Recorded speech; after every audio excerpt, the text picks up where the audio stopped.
Olá, muito boa noite.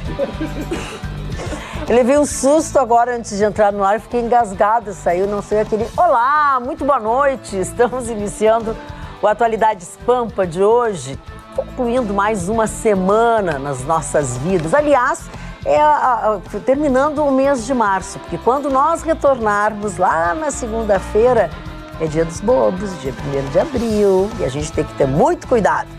Mas muito cuidado também com as notícias que você ouve por aí, lê por aí, nem todas são verdadeiras ou nem todas são muito completas.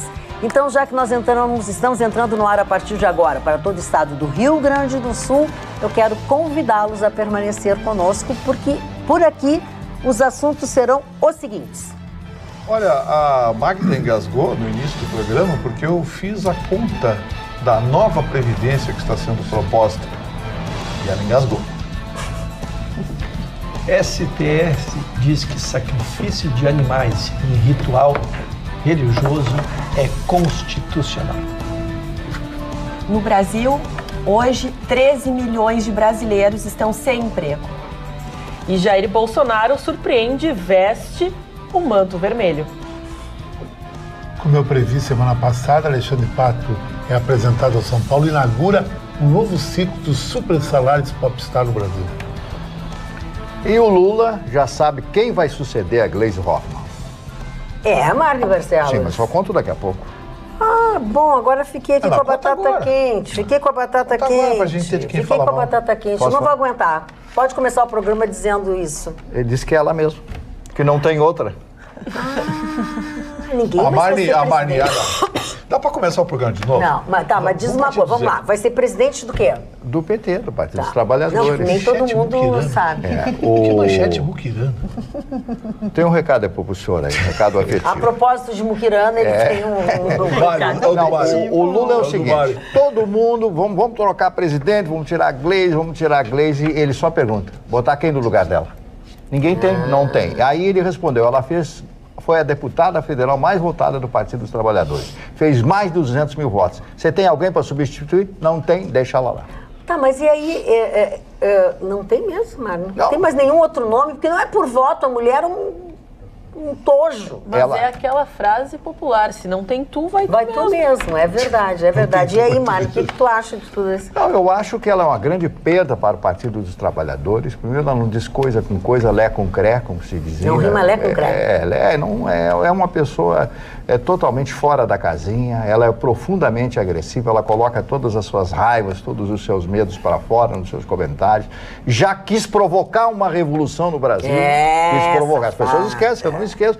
Provocar uma revolução no Brasil. Disse uma série de baboseiras, o negócio do Lula. É que ela é muito fiel ao Lula. Isso é verdade. Ela é muito fiel. E o Lula, como está carente, profundamente carente de afeto, ele acha que ela é o máximo. Mas tenho certeza, agora, semana que vem, tem esse julgamento aí do STF, ele vai para casa. Isso, pelo menos, é o que estão comentando os juristas lá em São Paulo. Visita íntima lá? Não. Tem com a cerveja. Com Haddad? Vai lá fazer... Como visita íntima com a Haddad? O que o senhor está sugerindo? Não, conversar. O senhor está sugerindo o quê? A visita íntima não é só encaçapada, parceira. O que é isso? papo E se a gente também. falar, olha aqui, ó, vamos respeitar o nosso Cabeça, às vezes o cara telespectador. quer conversar um negócio particular, a visita aí pra Olha aqui, ó, a roupa realmente não muda a pessoa. Eu achava que ele estava Hoje ele elegante, tá elogiei, disse que pela primeira vez ele combinou tudo, entendeu? raro Botou uma isso, camisa muito que é raro. de terno, Olha, quero botou uma dizer- gravata elegante. Quer dizer você que deu sorte, porque A- eu pego o que tá na frente do A guarda-roupa. calça é igual o casaco, é o número dele. Achei que elogiei, eu digo, tu estás até bonito. Aí me abre a boca e só sai impropérios. Não, eu apenas usei uma expressão popular, Sim. que quer dizer que A popular necessariamente lá na tua- a coisa não termina sexo. num colóquio sócio-afetivo. Isso, olha que erótico. bonito. Fica mais legal, né? Fica bem mais legal. Isso, O senhor Vitorino, quando ele se jacta, Porque ele se jacta, né? Sim. Já que jato tá mesmo, eu perdendo, jato mesmo. já que tá perdendo, Jato mesmo. Propaganda enganosa. Ô, Magda... senhora. Senhor? Opa, desculpa, é que eu olhei a Roberta. Como assim? Magda, sabe que eu fiz uma brincadeira na manchete que você tinha se assustado com o número da reforma da Previdência. Eu tirei os 2 últimos dias para dar uma olhada. Sabe, a gente fala aqui porque a gente lê os artigos, lê algum artigo, outro, ouve algumas opiniões, enfim, de especialistas. Eu digo, não, o especialista agora vai ser eu, sou Jô. Baixei da internet a proposta que está no site do Congresso Nacional, site da Câmara dos Deputados, e li na íntegra. Aí sabe o que eu fiz, Maicon? Peguei a calculadora, comecei a fazer continha. O Paulo Guedes criou uma reforma da Previdência muito pior que a do Temer. Pois sabe que muita gente diz isso? Vou dar um exemplo, rapidinho. Primeiro, nós vivemos num país em que carteira assinada é privilégio. Portanto, o recolhimento à Previdência Social, por longos períodos, não é uma prática normal do Brasil. Eu diria que menos de 1/3 dos trabalhadores tem uma regra de recolhimento de INSS durante toda a vida, a ponto de completar 30, 35, 40 anos. Então eu vou criar um exemplo aqui para vocês rapidinho de uma conta que eu fiz. Um trabalhador, e aí é que começa a sacanagem dessa proposta do Paulo Guedes, e vamos deixar bem claro, eu sou a favor da reforma da Previdência, eu clamo pela reforma da Previdência, mas essa reforma que está aí não. Um trabalhador que ganha R$3 mil e que há 10, 12 anos atrás ganhava 1.200, quando ele completar 65 anos e tiver no mínimo 20 anos de contribuição, vai ser feita uma média ponderada de todos os anos de contribuição. E aí já começou a primeira sacanagem, mudou. Não é mais os últimos 5 anos, é o período todo. O reajuste e a atualização desse valor será feita pela inflação oficial do país, que sempre foi uma mentira. Há décadas é uma mentira. A inflação estava em 2 dígitos e estavam dizendo em Brasília que a gente estava com 5,8, 5,6. Um absurdo. Então o trabalhador já começa perdendo nessa média ponderada. Bom, essa média será feita quando ele completar 65 anos e for se aposentar por idade. Aí ele ganha R$3 mil. Essa média, considerando que há 10 anos atrás ele ganhava 1.200, há 15 anos atrás ele ganhava 750, olha bem, isso não entrava, agora entra nessa proposta. Essa média vai reduzir o salário médio desse trabalhador para fins de aposentadoria por tempo de serviço, vai reduzir em aproximadamente 1/3. Então ele vai ficar com em torno de R$1.900 a R$2 mil. Só que, ao se aposentar com 20 anos de contribuição e 65 anos de idade, ele vai ter direito a 60% da média ponderada. Que é esse valor. Que é esse valor de 2 mil. Traduzindo no bom português, o trabalhador que ganha R$3 mil hoje, com 65 anos de idade, ele se aposentando, ele vai ganhar R$1.200. Essa é a proposta que está em Brasília. Por isso que o seu Guedes discute idade mínima, discute a volta do fator previdenciário, não volta, discute o cálculo progressivo, discute o salário, o teto do salário de contribuição, discute tudo isso. Mas ninguém discutiu até agora a fórmula. E a fórmula é criminosa. Por isso que a partir de hoje, dona Magda Beatriz, eu vou declarar nesse programa de forma bem clara: sou a favor da reforma da Previdência, é uma necessidade a reforma da Previdência, mas essa reforma que está aí eu sou radicalmente contra. Ela é um absurdo, porque ela assassina exatamente o trabalhador mais pobre. O contrário do que disse o Guedes hoje, que disse, não, o direito dos pobres está preservado. Não, é o pobre que vai pagar a reforma da Previdência. Né? É o pobre, é o trabalhor da iniciativa privada, o pobre que vai pagar a reforma da Previdência. E aí, deixa eu te perguntar uma coisa. Então, por incrível que pareça, os que hoje ganham 2 mil e pouco, 3 mil e pouco, achando que estão mal... vão se aposentar com menos da metade. Não. Os aposentados, esses são... não. Super privilegiados. Não, foram privilegiados. Sim. Por mais miserável que seja, ainda é menos ruim do que ele está propondo. A única aposentadoria que pode chegar ao teto, sim, olha a monstruosidade que eu vou criar aqui, é de alguém que trabalhou e contribuiu por 40 anos com salários, com que tem um salário hoje em torno de 10, 12 mil reais, com uma contribuição por 2 vezes o teto, contribuindo 40 anos. Aí ele consegue atingir os 5 mil do teto máximo. Senão, as aposentadorias no Brasil, a maioria vai ser por idade e com esse salário cálculo, mínimo. a volta do fator previdenciário de forma disfarçada, com outro nome. E o que é pior, o fator previdenciário antes da Fórmula 85-95, ainda permitia, em alguns raros casos, uma melhoria, pequena, mas uma melhoria. Agora, utilizaram o fator previdenciário exclusivamente como cálculo deflator. Então, ficou assim, você calcula o seu salário base para a aposentadoria e depois aplica o deflator. E pensa que isso é o pior? Pode piorar. Se você, por algum motivo, se aposentar por doença, por incapacidade, por qualquer coisa, você ainda vai pagar um pênalti pelo tempo que falta para você completar 76 anos, que o tal de IBGE, isso aí diz que é a média de vida do brasileiro. O IBGE está fazendo pesquisa dentro do Hospital Einstein. Porque se for no Nordeste, a média é de 60 anos, e olhe lá, se chegar a 60 anos. É verdade. Então, assim, até nisso envolveram o IBGE, que criminosamente diz que a média de vida do brasileiro é 76 anos. Isso é um absurdo. Média de vida? Nós somos um país pobre, que as pessoas morrem. Um menino de 15 anos, 4 anos, morreu porque ficou 15 horas esperando atendimento de emergência. O guri morreu no banco, na espera. E a IBGE vem dizer que a idade mínima, que a estimativa de vida do Brasil é 76 anos. Pô, eu fechava esse IBGE. Não, eu vou te contar uma coisa, tá tão confuso isso. Senhores, a partir de hoje, anotem, essa reforma da Previdência eu sou contra e vou bater contra aqui. Tem que fazer reforma? Tem que fazer reforma. Mas não é assim. Mas quem tem que pagar não são os de Por sempre. incrível que pareça, a do Michel Temer era melhor. Não esfolava. Mas não esfolava tanto. Deus me livre. Doutor Ruschel. Dona Magda, o doutor Vitorino antecipa uma discussão que nós teremos e muito forte, mas não chegamos ali ainda, e por isso que a grande mídia e os técnicos ainda não se debruçaram, que poucos tiveram a oportunidade que teve o colega de fazê-lo. Nós, ontem, tivemos a nomeação de quem será o relator da matéria na CCJ, na Comissão de Justiça. Eu anotei, de Marcelo Freitas, do PSL, e ele prometeu cumprir até 9 de abril, ele apresenta o relatório. E este relatório que diz da constitucionalidade do projeto, analisa que é a primeira coisa, a constitucionalidade, e ele diz que remete, então, já vota e remete para o plenário. Quando vai se começar exatamente a discussão que o Vitorino está trazendo aqui para nós.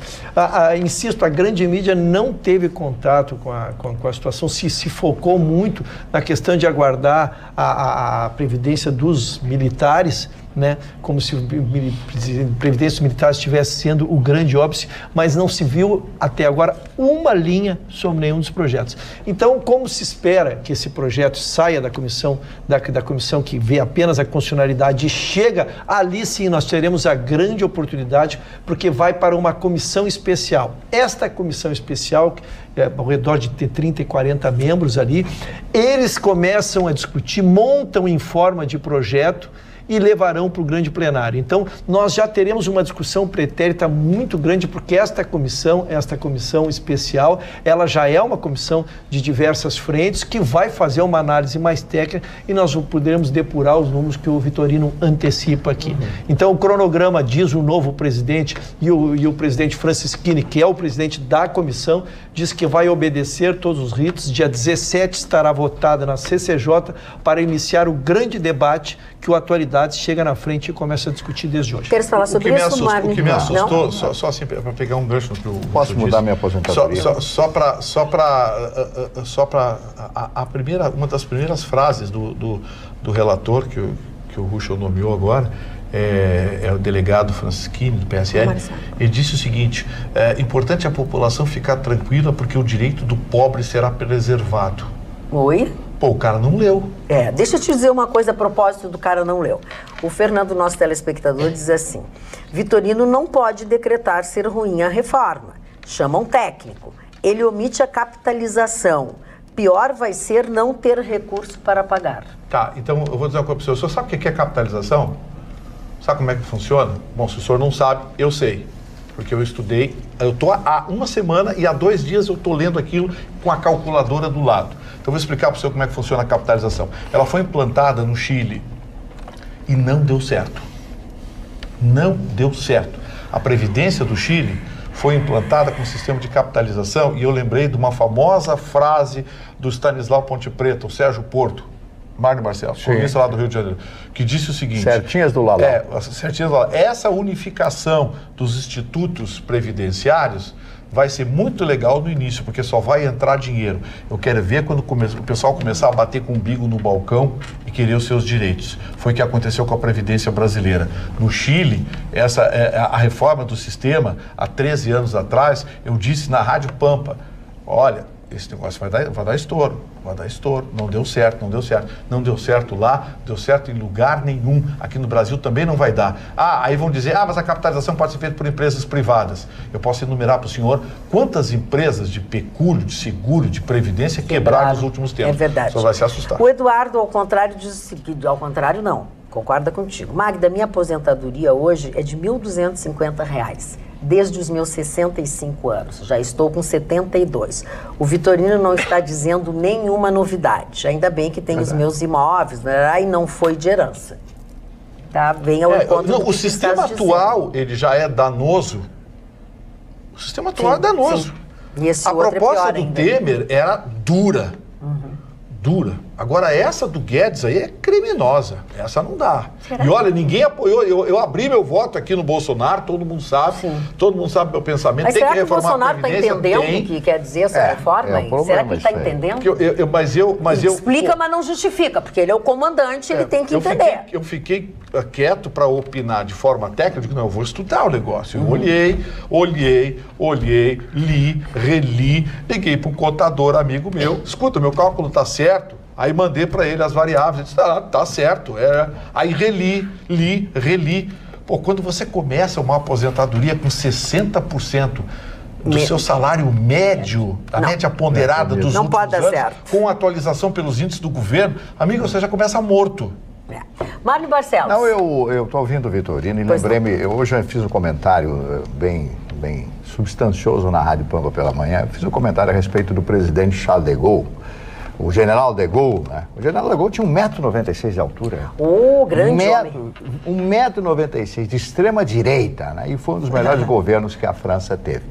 Então ele dizia uma frase que eu acho fantástica, tomei nota aqui, né? Como nenhum político acredita no que diz, fica sempre surpreso ao ver que os outros acreditam nele. Ai, que Se não fosse uma tragédia nas nossas vidas, porque é uma piada engraçada. Sim, mas o presidente de Gaulle, ele mesmo que virou político, ao final, primeiro é coronel, depois é transformado em general, o presidente Roosevelt odiava ele, queria o Porrenat, que era um puxa-saco, e o de Gaulle não era um puxa-saco, o de Gaulle tinha aquela pose dele, o de Gaulle era uma personalidade, como diziam os americanos, e ele foi obrigado a se render, porque o herói da resistência foi o Charles de Gaulle.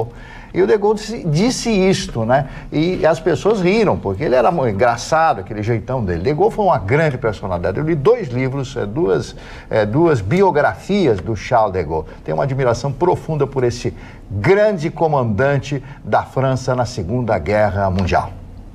Magda, já que a gente está falando de França, vou trazer uns dados de Nova York. Hoje é sexta-feira, é bom sonhar um pouquinho.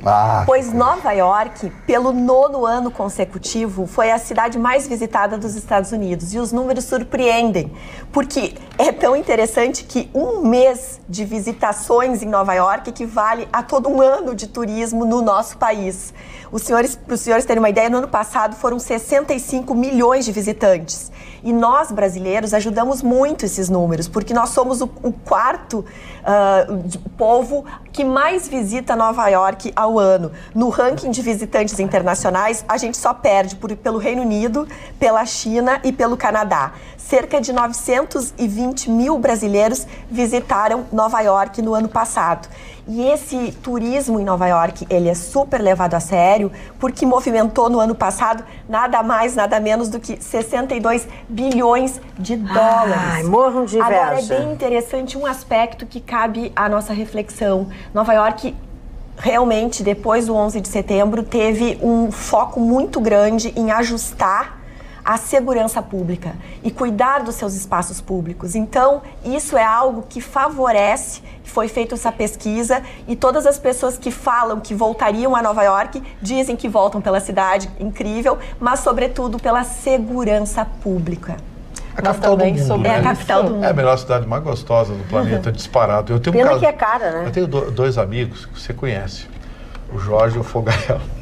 Ele deve estar vendo agora, vão ficar uma arara que eu vou contar. Estava em Nova York, tinham tomado uma mais, estava passeando aqui também. Coisa que o senhor não faz. Uma caixa a mais, né? É, uma caixa a mais, vira não faz assim. isso. Aí eu olhei, pô, que legal isso aqui, pô, a gente podia botar um negocinho, porque são dois empreendedores, né? Podia botar um negocinho. Aí chegaram na portaria, falaram com o porteiro lá, escuta, a gente, essa esquina aqui, como é que é, coisa e tal. Aí o papai disse, explicou para eles rapidamente, que viu que o inglês deles era macarrônico, e falou que era 800 mil dólares. Aí eles acharam interessante, fizeram a conta, 800 mil dólares, vamos arredondar 1.600, 3 milhões e 200. Pô, dá pra gente comprar meio, vamos comprar, botar um negocinho aqui. E aí perguntaram pro rapaz onde é que era. Ele disse, não, é aqui mesmo. O senhor vende? Não, esse é o aluguel. Aqui, eles queriam alugar uma esquina, uma quinta avenida, queriam comprar.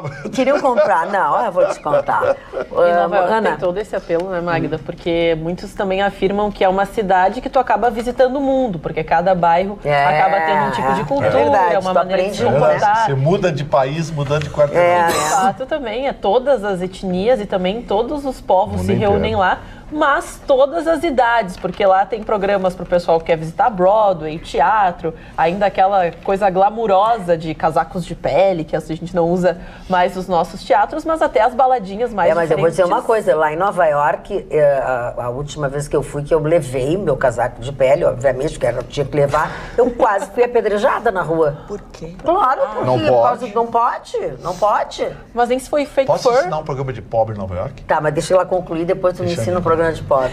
Aqui eu não preciso, porque eu sou rica. Já mas prestigiando. Você jamais vai fazer isso. Prestigiando a nossa audiência que já participa do nosso programa através do nosso Facebook. E também lembrando que tem o WhatsApp, mas você nos assiste ao vivo lá na plataforma, se você tiver com algum probleminha de sinal, facebook.com/atualidadespampa. A Solange de Canoas participa dizendo que é uma linda noite, que ela adora e não perde nunca, assim como também aqui, boa noite, prezada Magda Beatriz, sobre o comentário do senhor Vitorino, quem desdenha quer comprar, viu? Ela falou aqui que tem que ter muita calma, a respeito da Glaze Hoffman, acredito. Boa noite, bancada linda, manda um abraço para mim, vou gravar, e também pede pro Chicão um baita de um abraço. Quem pede aqui é o Manuel, que está lá, e o Vando de Alvorada. Manuel e Vando de Alvorada. Manuel e Vando de Alvorada querem um abraço teu. Manuel. Vando. Alvorada, uma cidade que as pessoas esqueceram. Por quê? Se ela for, tudo é um nome, eu falo muito da grife do nome. Se Alvorada fosse nos Estados Unidos, seria Sunrise. Se Cachoeirinha, que todo mundo fala mal, desdenha, fosse nos Estados Unidos, seria Little Falls, a pequena cachoeira. A vida é um nome.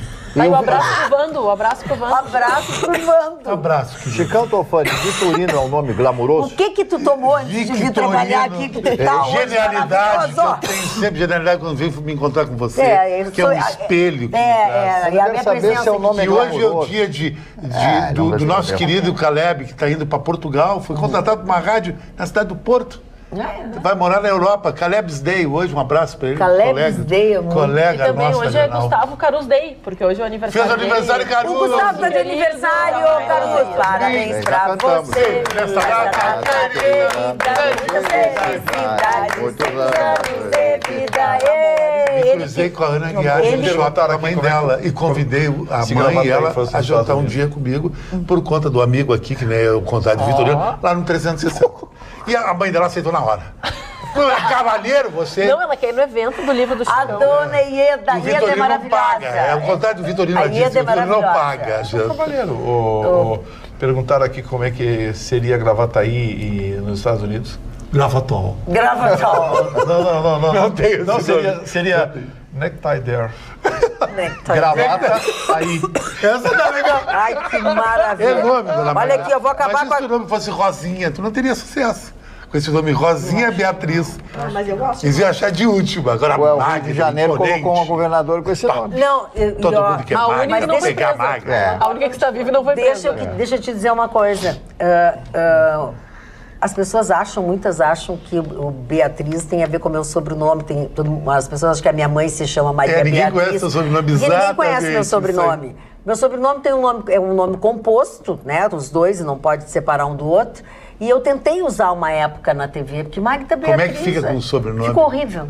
Primeiro que todo não Mas dá, porque diz é uma... aí pro Não, eu telespectador. tentei usar Magda Alves. Não tem graça, né? Não tem Não graça. deu, não pegou. É nome de rua lá no É Navegantes. que eu tenho nome de ex-presidente da República. Meu sobrenome é Rodrigues Alves. Daí muda isso. Rodrigues A Magda Alves. Beatriz eu acho legal. Mas é Magda Magda é Beatriz. Então bonita. eles acham que a minha mãe chama Maria Beatriz, que a minha filha chama Andréa Beatriz. Beatriz é Não o tem sobrenome. problema, tá tudo certo. A família Beatriz. A família Beatriz. Tu não quer aprender o programa de pobre, não? Quero. Qual é o programa de Hoje pobre? é sexta-feira Tá, é vamos um programa lá. mais leve. É o seguinte, aqueles espetáculos da Broadway ali são maravilhosos, só que são caros pra dedéu. Muito caro. 150, 200, 250, dependendo Depende do se você espetáculo. pegar o saldão, aquele que Não, aí minutos que- antes eles não, vendem é os essa ingressos sacanagem que eu vou encher todo ensinar. mundo. É. Tem um Então não é ticketzinho. programa de pobre, é sacanagem. Sacanagem. É sacanagem de pobre. tinta, Tem um ticketzinho, tem um quiosquezinho Embaixo com a da letra escadaria da TKT, Quinta Tickets, Avenida. Sim. que é a agência que vende os ingressos assim. Americano não perde dinheiro. Então, o que acontece? Em torno de 1h30 ou 1 hora antes do espetáculo de $150, sobraram 18 lugares a $40. Então você tem que ficar ali em volta do quiosque, urubuzando o painelzinho. Tu e metade da população. Não, Não tem muita gente. Não, porque normalmente uma pessoa chique, por exemplo, um cara Não, que tá namorando a recentemente dona tem Ninha muita ou a gente, dona vai. Roberta, é um cara chique. Ele tem que ir lá e bancar a operação. Ele vai comprar antes, chegar na hora certa. É o roxo, tal, vai bancar na a hora- operação. Pim. Agora eu, como bom muquirana, eu fico ali em volta. Olha, ó, sobrou 2 cats a $35. Tô dentro. E agora já Mergulha, pim. pimba, tá feito. É um muquirana. E aí eu volto de lá cantando marra. Nossa, esses Desculpa, cats na Roberta, se eu Broadway. te coloquei hoje aí ao lado desses muquirana, mas Muquirana é... ele é. Dona Magda. Não, mas é um muquirana chique. Muquirana vive. Ah, mas muquirana inteligente. Muquirana inteligente. Gente, fala do Não, eu quero fazer uma homenagem justa a um cidadão que foi uma das maiores personalidades, filosoficamente falando, Obrigado, do Marcos. René Descartes. Obrigado. Ontem eu falava do René Descartes que domingo, dia 31, seria o aniversário dele. E ele escreveu uma série de cartas a um amigo, artigos, e esse amigo publicou isso há 400 anos atrás. E eu escolhi um artigo para dedicar ao Vitorino. Ao Vitorino. Chama-se A Inveja. A Inveja. Inveja de quê? Calma, deixa eu ler Deixa ele aqui. ler, criatura de Deus. O que usualmente denominamos inveja é um vício que consiste numa perversidade de natureza que faz com que certas pessoas se irritem com o bem que vem acontecer aos outros.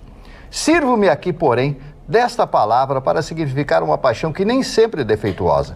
A inveja, portanto, enquanto é uma paixão, é uma espécie de tristeza mesclada de ódio que se origina do fato de vermos acontecer o bem àqueles que julgamos serem dignos dele, o que só podemos pensar e com razão dos bens da fortuna e sorte. Quanto aos da alma, ou mesmo do corpo, na medida em que os temos de nascença, é suficiente para sermos dignos deles, tê-los recebido de Deus, antes de sermos capazes de cometer qualquer mal. Te ofendesse? Isso aqui Não filmou. é René Descartes, chama-se Paixões da Alma. Eu fiz uma homenagem ao Vitorino. Descarte o René aí, viu? Porque é muito muquirana, troço. O Olha René aqui, Descartes ó. é muquirana? Marne pra ti, ó. Deixa eu ler uma coisa pra vocês aqui, ó. O Rafael Neto, no Gustavo Vitorino, acha que tu tem que ir pro lugar do Paulo Guedes. Acho que tu tá muito otimista, em todo caso. Aqui, Se ó. eu vou pro lugar do Paulo Guedes, vai dar uma encrenca, eles me derrubam em uma semana. Tá, deixa eu te fazer prendem? uma outra coisa aqui, ó. Mas antes de tudo e mais nada, eu gostaria de ler um e-mail aqui de uma pessoa que está muito preocupada com o senhor Russell. Eu tô quieto Fica aqui, muito dona triste. Magda, mas Eu tô disse muito- eu nada, também tô dona preocupado. Magda. Está muito triste. Russell, É muito- temos é muito que... triste. Magda. Não sei se é impressão minha, mas o Russell está batido novamente. Será que é porque trocaram a Roberta de lugar? Não quero ajudar, Ruschel. KKKK. Abraço a todos e peço pro Vitorino parar de dizer palavrões, pois tem menores assistindo o programa. Qual é o palavrão que eu falei? Não sei, mas na dúvida ele já... Na dúvida ele já te pediu. É que as coisas que eu digo se tornam tão consistentes, sólidas. Não, daqui a pouco vai ter uma outra bobagem. Cala a boca. Olha aqui, ó, a reforma da Previdência, de uma forma ou de outra, diz o senhor Manuel Azevedo. O pobre que vai pagar a conta. Mas vou dar um conselho para o Bolsonaro. Esqueça a reforma e libere financiamentos de bancos públicos à vontade e sem critérios. Baixe impostos da linha branca e o IPI de carros para incentivar o consumo da população. Empreste dinheiro do BNDES para os companheiros através de supostas obras de infraestrutura e depois de quebrar a nação, coloque a culpa na oposição. Tudo resolvido. Você será o melhor presidente que o Brasil já teve. Olha só. A fórmula é bem o seu Manuel ficou bem passado com isso. Dona Magda, a gente... Deixa o Ruschel falar. Dona Magda, não, é só ainda sobre a questão sobre o projeto. A gente fala muito a palavra da bancada, que é chutometria, né? A gente não pode desacreditar aquilo que ainda não conhece, tá? O que não é o caso. O Vitorino fez uma análise, para que não ache que seja com o que ele disse, ele fez uma análise do projeto que ele examinou. Mas em relação às projeções que se seriam 10 bilhões, 1 trilhão de economia em uma década, essas coisas, por isso que a gente está aguardando que ele saia, que ele chegue na comissão especial, porque aí técnicos começarão a mensurar, começarão a nos desnudar, nos traduzir números extremamente complexos para que nós possamos efetivamente avaliar essa questão. Então, prognóstico antecipado de um projeto que nós não conhecemos, né? Então, é nesse sentido que não está se fazendo crítica ou não se está contestando números. Quem está apresentando diz que fará uma economia X e não tem por que eu desacreditar, né, que não conheço o projeto, desacreditar por desacreditar. Né? Então essa discussão acho que vai vir no momento certo, nós teremos acesso a mais números, a mais projeções, para que nós possamos, e aí começam, para não deixar todo mundo em pânico, né? Aí começam o exame do projeto, e tu podes aí agregar contribuições, tu pode retirar, tu pode aumentar índice, tu pode fazer projeções com outros índices e apresentar emendas, né? Então até nós formos para a votação final da Câmara, mas é bom as pessoas ficarem alertas, porque as pessoas não entendem. As pessoas não porque é muito complexa a matéria, exatamente. Então, eu acho que o que o Vitorino faz é um alerta, sem dúvida, entendeu? Até para ajudar o acompanhamento. E assim como diz, como diz o seu Manuel Azevedo, como diz o Dilon Camilo, como diz a dona Lídice, o seu Lima, quer dizer, mas esse não é o presidente bom, não sei o que e tal. Mas não, ok. É petista debochando. Não tem a mínima credibilidade nem autoridade para criticar. Não seja assim com os meus telespectadores. Passaram mais de 2 décadas destruindo o país. Agora vem querer criticar, querem que o cara resolva uma destruição de mais de 20 anos em 3 meses. Tem criança na sala. Vamos lá. Muito bem. Tu ias falar sobre o INSS. Não, o Jorge Prado, lá de Little Falls, Chicão. Little Falls. Perguntou. A pequena cachoeira. Por que vocês estão todos enfarpelados hoje? Tem alguma festa? É só o Vitorino. Mas só o Vitorino. Pra começar, eu não sabia o que era enfarpelados. É muito arrumado, muito assim. Mas é só o Vitorino que acertou no terno hoje. A Roberta que sempre traz o seu Louis Vuitton no ombro. E o Dr. Ruschel que usa terno, porque o resto tá tudo... O Vitorino parece um Janota. Magda, eu não queria deixar de fazer um registro. Por favor. Essa semana o Facebook, ele proibiu as postagens de separatistas e nacionalistas brancos. Em razão dos atentados às mesquitas na Nova Zelândia, o Facebook, ao longo dessas últimas 3 semanas, se reuniu com vários especialistas, teve conversas com integrantes tanto da sociedade civil como de acadêmicos especializados em racismo no mundo. E eles, então, agora estão banindo toda e qualquer postagem de nacionalismo branco, separatismo branco e supremacismo branco. Eu trouxe aqui um pouquinho do que é o conceito de cada um, porque a gente às vezes escuta e não entende exatamente do que se trata. Nacionalismo branco é uma ideologia, né, que afirma a existência de uma identidade nacional chamada raça branca.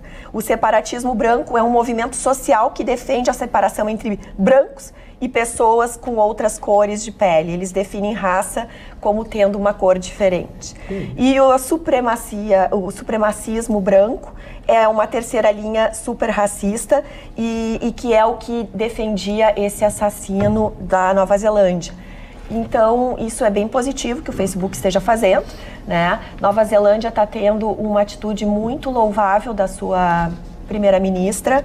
Ela conduz com muita firmeza esse país que permanece em luto e chama muito a atenção que essa primeira-ministra chamada Jacinta, ela conseguiu proibir a venda de armas semiautomáticas e fuzis ainda há 15 dias atrás, já vigorando. Então, todas as pessoas dentro da Nova Zelândia que têm fuzis e têm, enfim, armas automáticas, vão devolvê-las ao Estado.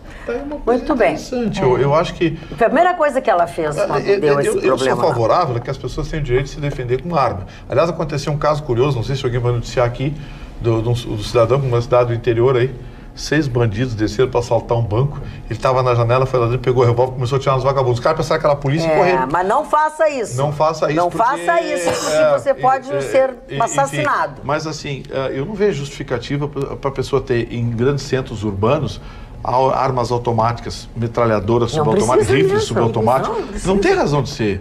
O cara ter uma espingarda na fazenda, um negócio assim, ainda... Uma metralhadora. Os números da Nova Zelândia, Gustavo, são assustadores. Há aproximadamente 1 milhão de armas, que isso equivale a uma arma a cada 5 habitantes. Vamos da Nova Zelândia para a nossa realidade aqui. Chicão Tofani, eu quero o teu comentário.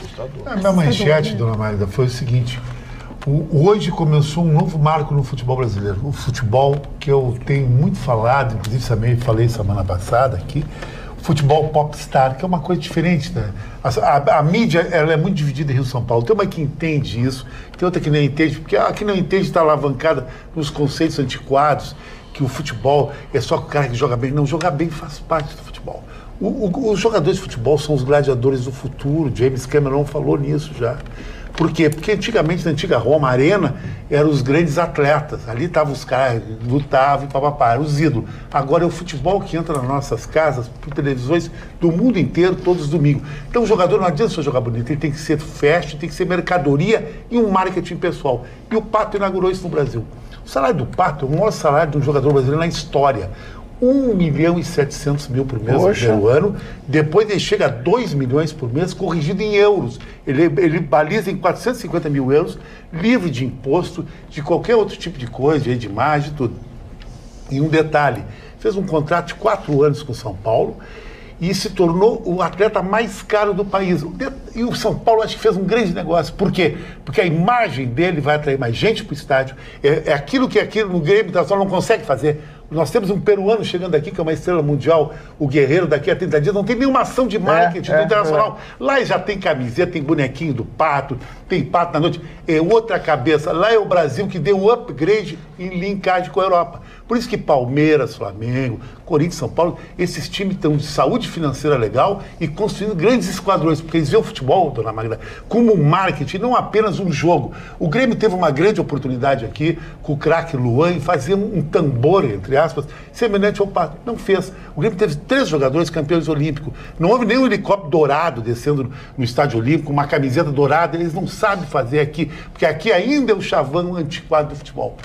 Parabéns. Olha aqui, ó, falando Parabéns, de futebol, já Obrigado. está nas bancas a melhor revista de esportes, né? De todos os esportes, que é a revista Gol. Com esta capa aqui, que traz o polêmico, guerreiro, polêmico. Tem uma matéria do digo, Pedro Espinosa aí dentro, aí, falando da vida dele. Muito legal. Porque foi aquela coisa, ele vem, mas não vem, fiz que fui, mas não fui, acabei fundo, como diz o outro, né? E aí a coisa não rolou. Então tá aqui nas todas as bancas, nas melhores bancas da cidade. Dona Lídice, a senhora é muito delicada e se chateia com qualquer coisa. Eu não disse em momento algum que a senhora falou mal do Vitorino, não estou me retratando, só que, por favor, entenda que nem sempre as pessoas são contra a senhora. Eu falei que diversas pessoas, entre elas, eu achei que estava fazendo uma gentileza de citar o seu nome, algumas falaram, concordam, outras não concordaram. Por favor. Ana, o que é a Não, só queria mandar um abraço para dona Neiva, síndica do condomínio Eliane, no bairro Santana. A dona Neiva todos os dias assiste o programa, ela acha maravilhoso. Dona Neiva, um abraço. Falando na dona Neiva e banco, eu quero dizer uma coisa para vocês. Eu quero, na verdade, perguntar para vocês, se algum de vocês aqui pode me ajudar. Por acaso, existe uma lei, ou apareceu uma lei, uma determinação, ou tem um nome que tenha, que proíbe um caixa do banco digitar o código de barras do documento quando não está bem legível, ou que não passa na máquina. Existe uma lei? Não, ao contrário, é uma obrigação. Pois é, mas eu acho então que hoje tem alguma coisa errada. Aí depois, quando alguns pedem para acabar com os bancos estatais, ou as pessoas, às vezes, começam a automatizar tudo e começa a ficar um pouco dispensável o funcionário, a gente tem dificuldade de defender. Pois hoje, um banco, uma pessoa muito chegada a mim, foi pagar, fazendo com ela. Na verdade, ela é síndica do prédio. Tem a conta neste banco e foi lá pagar um documento. E a moça olhou e disse assim, por quê? Porque os bancos não mandam mais pra gente as faturas, né? Mandam um e-mail, tu imprime a fatura.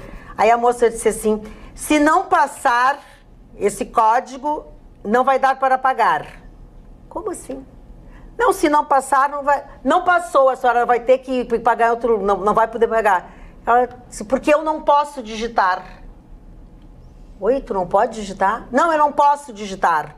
Eu perguntei para a pessoa que foi, eu digo, ela não tinha as mãos? Ela estava com as mãos engessadas? Aí eu pergunto para vocês, não existe, né? A pessoa que não quis digitar o documento, fez com que a dona da conta, que é a síndica do prédio, não teve que ir num outro banco, onde alguém com boa vontade, um banco privado, obviamente, digitou ali e ela fez o pagamento. Eu dei a sugestão, tira a conta do condomínio desse banco.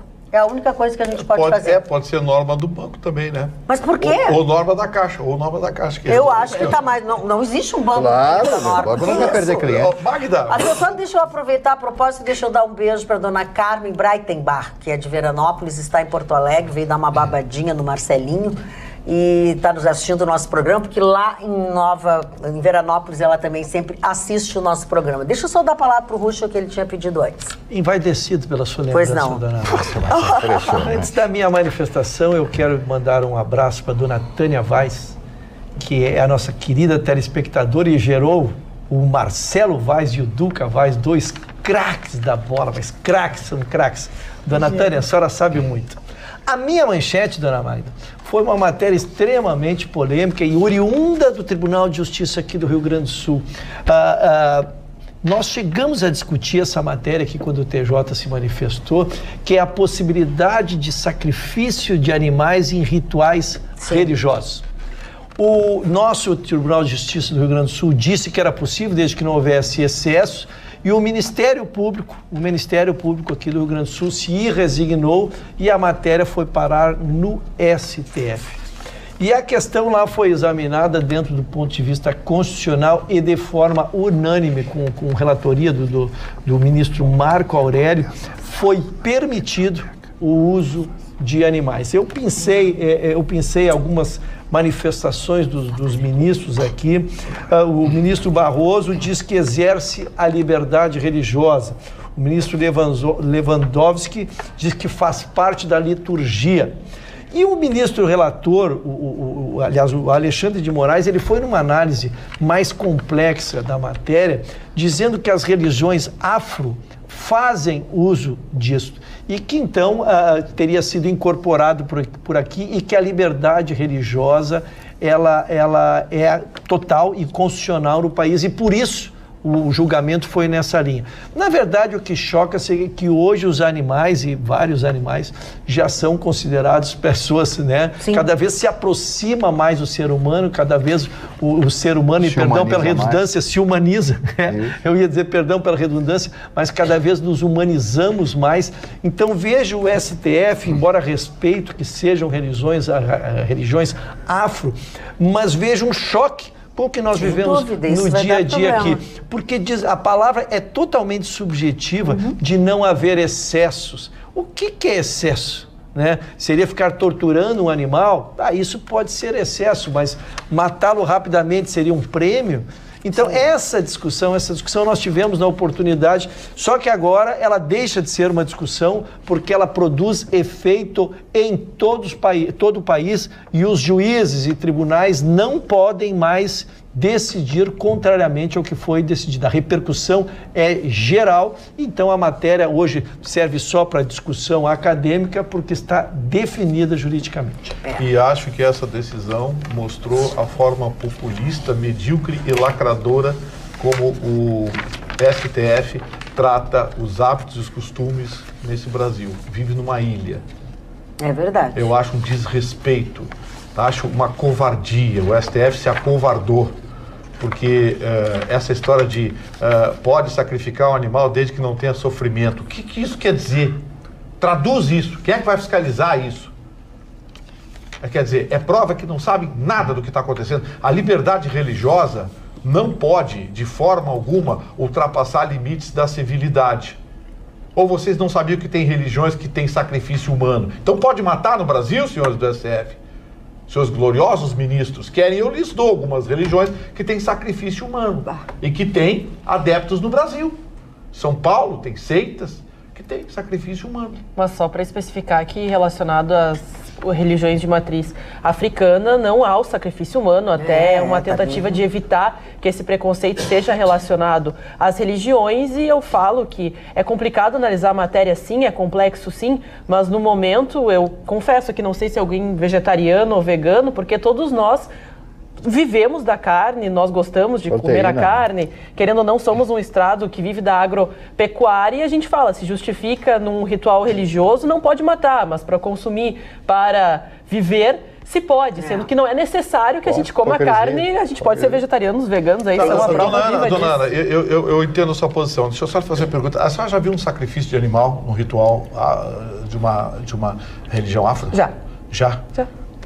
É só que eu queria. Mas só nessa contextualização, os animais até em alguns rituais são utilizados como forma de comida, né? Porque é também a expressão de que é uma força, se tira através, né, daqueles... Eu confesso que eu não sei os termos certos, então não vou utilizá-los, mas dentro de uma simbologia tem um significado. Da mesma forma que a gente traz que as culturas incas e maias existia, sim, o canibalismo, porque os guerreiros eram sacrificados, os mais fortes, para se adquirir a força desses mesmos guerreiros, porque eles seriam associados, então, àquele que praticou da carnificina. Claro, um método muito absurdo, mas eu vejo que tem imoral até a página 2.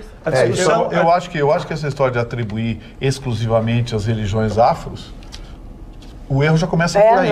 Não são só as religiões afros que têm sacrifício humano. Tem rituais de magia negra em que um animal agoniza por horas com gente dançando em volta. Não, deixa eu te dizer uma coisa. Hoje mesmo está liberado agora, o STF liberou. Hoje mesmo eu recebi aqui um e-mail de um telespectador que mandou um vídeo que fala do sacrifício dos maus tratos com um cavalo, e não tem nada a ver com religiões e coisas assim.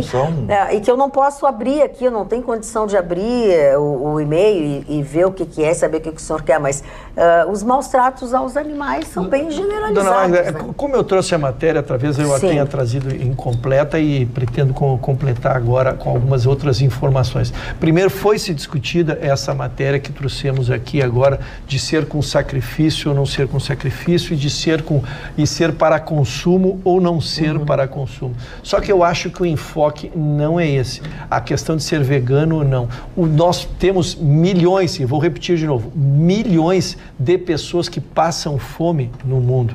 Então existe um valor maior em relação a um valor menor. O que se discute aqui é o sacrifício de um animal por uma questão religiosa. Esse animal não está sendo sacrificado e depois será levado para uma ceia. Nós estamos tirando aquele animal, um alimento que quem criou, quem idealizou o mundo, cada um com as suas crenças, mas quem idealizou o mundo, fez os animais comestíveis para que se pudesse alimentar as pessoas também desta forma. Então a matéria é complexa, mas quer dizer que foi analisado no voto e eles fizeram a distinção da magia negra, que o que estava sendo discutido no processo eram fotos que nada se confundiam com a magia negra, que continua condenada, e foi repelida nos 6 votos. Embora, volto a dizer, é muito subjetivo o limiar que divide um sacrifício e um sacrifício pela magia negra e com sacrifício com dor. Recomendo a vocês... Esse é o problema, o STF ficou literalmente, decidiu sem decidir. Sem decidir. É a pior decisão que eu tem. recomendo a vocês um livro chamado O Povo Brasileiro, já falei hoje de manhã lá na Rádio Pampa, do professor Darcy Ribeiro, antropólogo Darcy Ribeiro, que trata justamente desses sacrifícios que existiram à época, que é bem reportado pela dona Ana nos índios brasileiros. Magda, eu queria falar um pouco sobre isso aí, do ponto de vista histórico, porque eu estudei muitos sacrifícios humanos. Isso é uma coisa que não dá para condenar. Não dá, sabe por quê? Porque é uma questão cultural. A Ana frisou certo, os guerreiros maia, isso eu fiz uma matéria até para televisão, isso no meu programa, quando eu fiz a Riviera Maia de Cancún até Belize. Aquelas grandes torres maias, cidades maias na Guatemala e no México, eles sacrificavam o guerreiro mais forte da tribo para tomar o sangue dele, porque tu pegava a coragem dele. Na África do Sul, tem tribos zulus que tu ter 15 mulheres é uma coisa normal. Tu pode tentar aqui, não. Vai preso, babá. A prostituição em certos países da África ela é uma coisa normal, é cultural isso. As coisas quando é cultural não adianta. Nós temos algo de comer churrasco aqui. Isso é uma coisa no Japão, uma coisa inatingível. Chicão, eu acho que se é só Japão. Então tudo é cultural. O que serve para eles não serve para nós. Não existe um padrão universal de cultura. Senão tu não pode analisar a história como um todo de cada povo. Eu respeito muito a questão. Eu respeito muito a questão cultural, mas eu acho que há alguns aperfeiçoamentos, sim. Nós temos, por exemplo, da minha infância, eu assistia rinhas de galo lá, que era um absurdo. Hoje me analisando, me vendo menino com 5, 6 anos, colocando aqueles esporões de aço, os esporões para machucar, para machucar o outro, para que o quanto mais. Mas o espanhol não tem as touradas, não mata o touro. Vamos chegar ali, Chicão. Vamos chegar. Hoje o mundo já se resigna com as touradas, sim. Já não é aceito tão natural. E dentro da própria Espanha. Tanto é que eles pararam. Exatamente. Então eu acho que o mundo está em algumas questões em evolução e revisar conceitos é possível. Eu acho que a gente não precisa ficar com certos dogmas, né, agarrado a eles. E eu acho que o exemplo da rinha, ele é clássico. Mas hoje, na Papua Nova Guiné, já ouviu falar dos Maori, o pessoal pratica canibalismo até hoje. Canibalismo. Pega um caçador e mata, porque ele acha que o canibalismo é um tributo que se faz aos deuses. Como é que tu vai trocar a cabeça dele? É que na realidade era uma honraria ao guerreiro, que quanto mais forte, mais poderoso ele se sacrificava, ele ia para o sacrifício porque era a maior honraria que poderia receber, porque toda a tribo iria se alimentar da sua força. Exato. É uma ideia muito arcaica. Uma proteção até coletiva da comunidade. Eu só acho assim, eu acho importante as informações de resgate histórico que vocês estão dando, mas eu não aceito se inserir na sociedade uma autorização como essa de forma tão irresponsável. Querem ver a ambiguidade? Existe uma religião, Testemunhas de Jeová, que proíbe transfusão de sangue. E quando isso é necessário, se recorre à justiça e a justiça autoriza, porque teve uma decisão sumulada no STF. Então, essa religião não é respeitada. A religião dos sacrifícios é. Essa religião que proíbe a transfusão de sangue não é respeitada. Pois é. Mas compara a vida humana à vida de um animal. Mas é isso que eu acho, pois é exatamente o que estamos discutindo aqui. A vida numa ordem, por que se alimenta? Porque nós temos milhões de pessoas que passam fome no mundo. E os animais são alimentos, sim, então mas quando necessários. E não com sacrifício religioso. Então assim, nós recebemos alguns e-mails a respeito desse assunto, mas eu vou pegar 3 deles, tá? Um da senhora Terezinha Chagas, que diz: sacrifícios de animais em rituais religiosos são terríveis. Sangram até morrer, sofrem, têm bocas e olhos costurados. Um horror. Obrigada, Vitorino, já admiro ainda mais. Aí ela faz um elogio, enfim. Por isso que eu perguntei se ela já viu os rituais. Mas vocês já viram, por acaso, alguma fábrica de abate de animais? Sim, porcos sendo abatidos? Também são vídeos terríveis. Sim, mas tá, mas deixa eu só ler os 3 e-mails e aí eu já passo para vocês. Agropecuários. Tá? Boa noite, a Raquel Pines. Agropecuário. Sim, mas também depende do critério, porque tu fala que a pessoa na justiça, uma pessoa tem o direito pela decisão judicial, não sei o quê. Então, essa questão de sacrifício, de dor, também tem que ser analisado pela questão da abate para alimentação. Sabe como é que eu faria a resposta desse cara, nesse embate com o Vitorino? Desculpe. Os leão na África. Os caras matam o leão, o elefante para tirar pedaço do osso e transformar num Viagra chinês. Isso é cultural na China, estão dizimando as populações do leão. Pode ser cultural, mas é errado. Uma população de 1,5 bilhão, ela tem isso que é nosso. O mundo há um grau de razoabilidade. Há um grau de razoabilidade e o mundo tem que evoluir, senão nós vamos continuar cortando as pessoas. Vocês expuseram as suas opiniões. Isso não vai nos levar a conclusão alguma. Nenhuma. Eu vou ler só o dos telespectadores agora. É muita ignorância permitir de animais, a Raquel conhece. Em rituais religiosos. Sacrifício do próximo parece fácil, mas por que eles não sacrificam a si mesmos, cortando um dedo, uma orelha? Fácil fazer oferenda com o próximo. Isso é ignorância, ela diz. E o André Lacerda diz o seguinte: fiz um trabalho acadêmico, apesar de ser ateu, num centro de Umbanda. Sou contra e me deixou desconfortável a questão dos sacrifícios. Contudo, neste que vi, os animais abatidos eram limpos, temperados e doados para a comunidade carente da zona sul da nossa capital. Abraços, André Lacerda. Ok? Mudando completamente de assunto, vamos fazer um break, já voltamos. As pessoas querem saber o seguinte, eu falei quarta-feira da próxima, que o Falcão vai ser a próxima atração, o próximo palestrante do Tá na Mesa, e algumas pessoas me perguntaram o que é que eu não tenho. Eu vou repetir.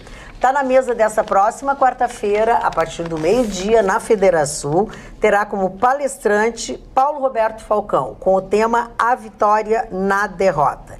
Ainda existem possibilidades de você comprar o seu convite, é um almoço, como diz, né?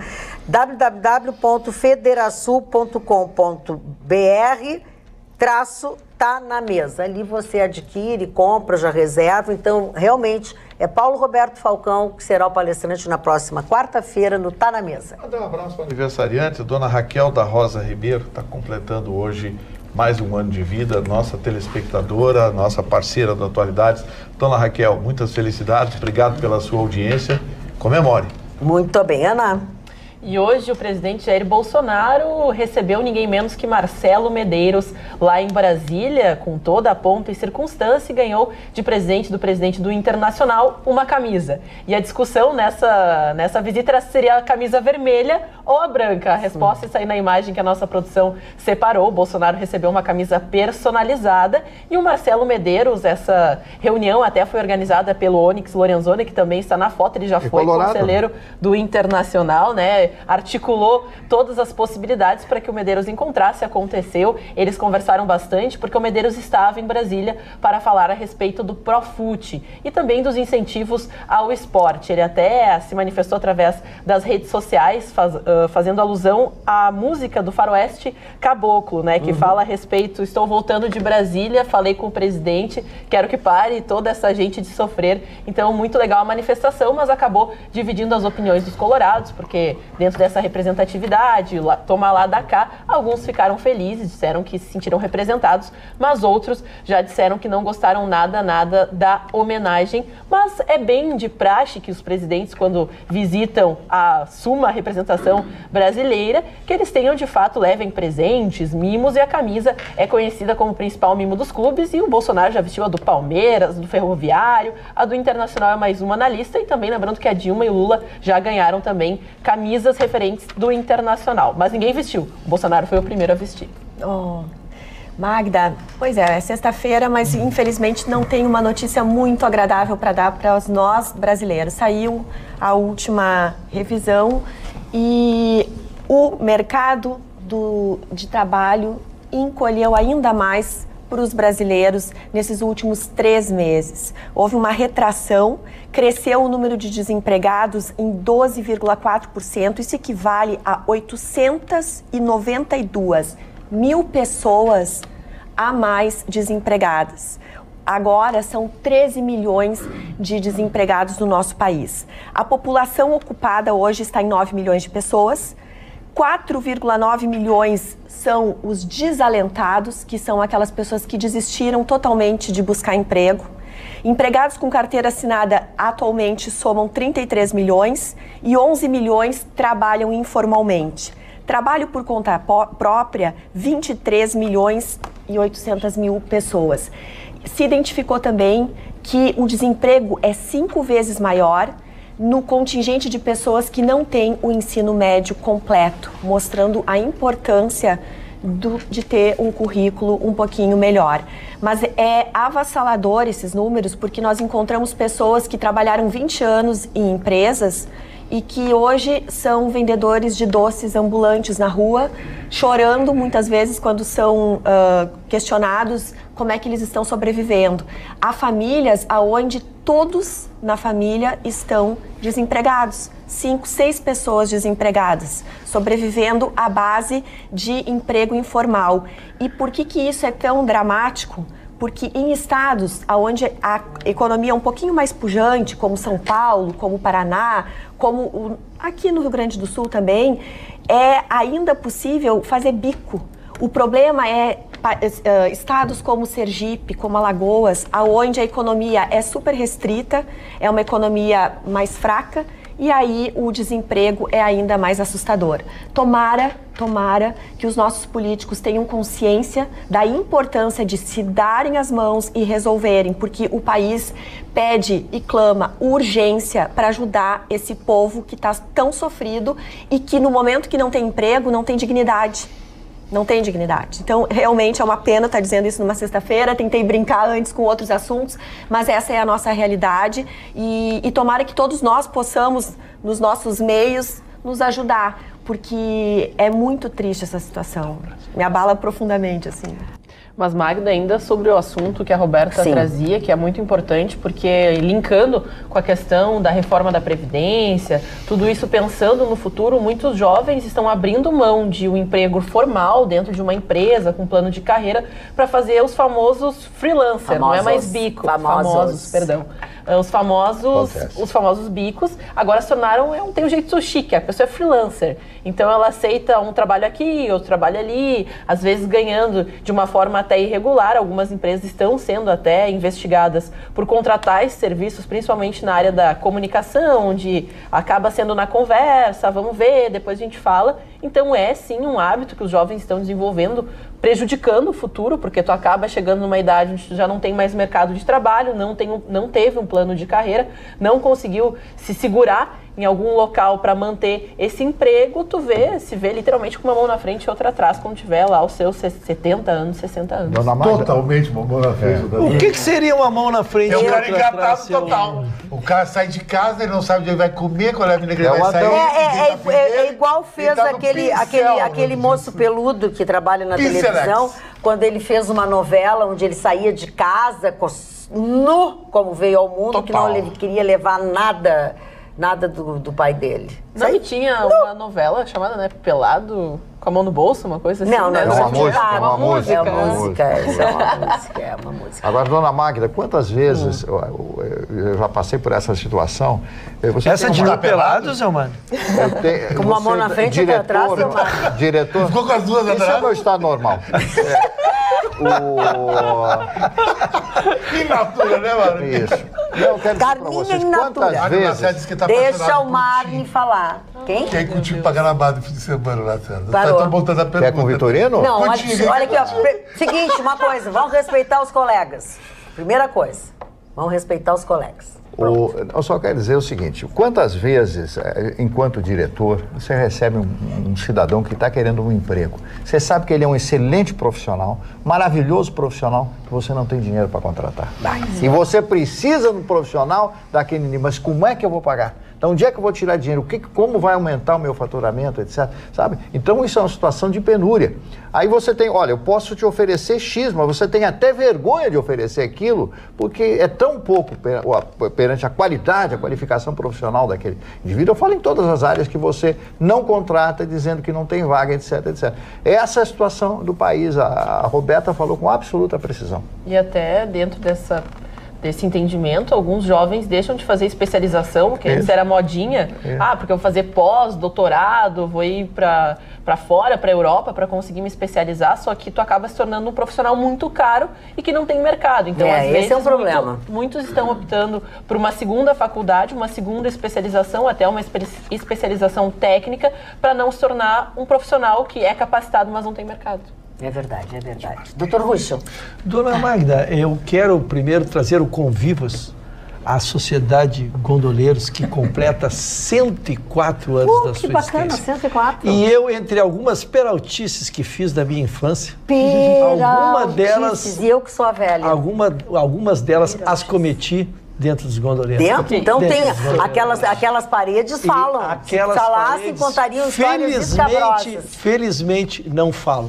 Mas o que eu trago aqui, dona Maria, é a estima que eles têm pela senhora e pela reiterada ausência da senhora nas festividades lá. Já houve 2 vezes que o nosso querido presidente lá montou uma mesa especial para lhe receber. Houve um comitê que ficava aguardando a chegada da dona Magda Beatriz. Tudo que tu possa imaginar. Então, esta é uma efeméride. 104 anos de um clube em Porto Alegre que está comemorando essa semana 247 anos, né? 104 anos. É uma história muito bonita, dona Magda. Mas eu não vou poder ir também. Nesse final de semana eu tenho um compromisso no sábado à noite e no domingo à noite. Que não vou isso, poder dona Magda? Ocupada, senhora? Peraí, dona Ana, mas a dona Magda... E os ciúmes? Não entendi. E os ciúmes que ela tem 29 e não tem compromisso algum? 29 que tem? Porque afinal tem que acordar agora às 6 da manhã. Tem que acordar, não pode mais sair. Tem que chegar, acordar às 5. O que faz uma pessoa se acordar às 6 da manhã? O que faz? O amor pelo trabalho. Amor, tá naqueles 15 anos. Pagar as contas. Mas pode pagar as contas. Você acorda das 10, tem talento. Mas tem que trabalhar. Não. Tem talento. Não. Trabalha na costura, no trade, dá um trade. Não vestindo trabalhar no mundo. Tu inventou nesse momento que trade é uma coisa, down é outra, não tem absolutamente nada a ver com isso é história que ela implica comigo. Não é. Down trade.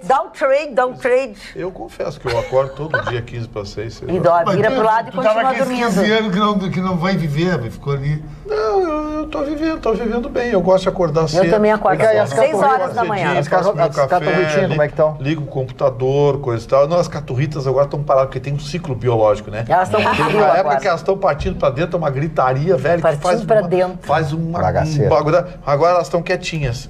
Acho que elas estão no período agora de reclusão socioafetiva. Obrigatória. Socioafetiva. Elas estão quietinhas. Eu já estou nesse período há tempo. Não estão fazendo barulho. Mas assim, eu acordo cedo, faço meu café, coisa e tal, ligo o computador, vou ler as notícias. Eu gosto de ler, tem alguns jornais que certos dias da semana são ótimos. Tem alguns jornais que em certos dias da semana são ótimos, porque tem artigos e colunas muito boas.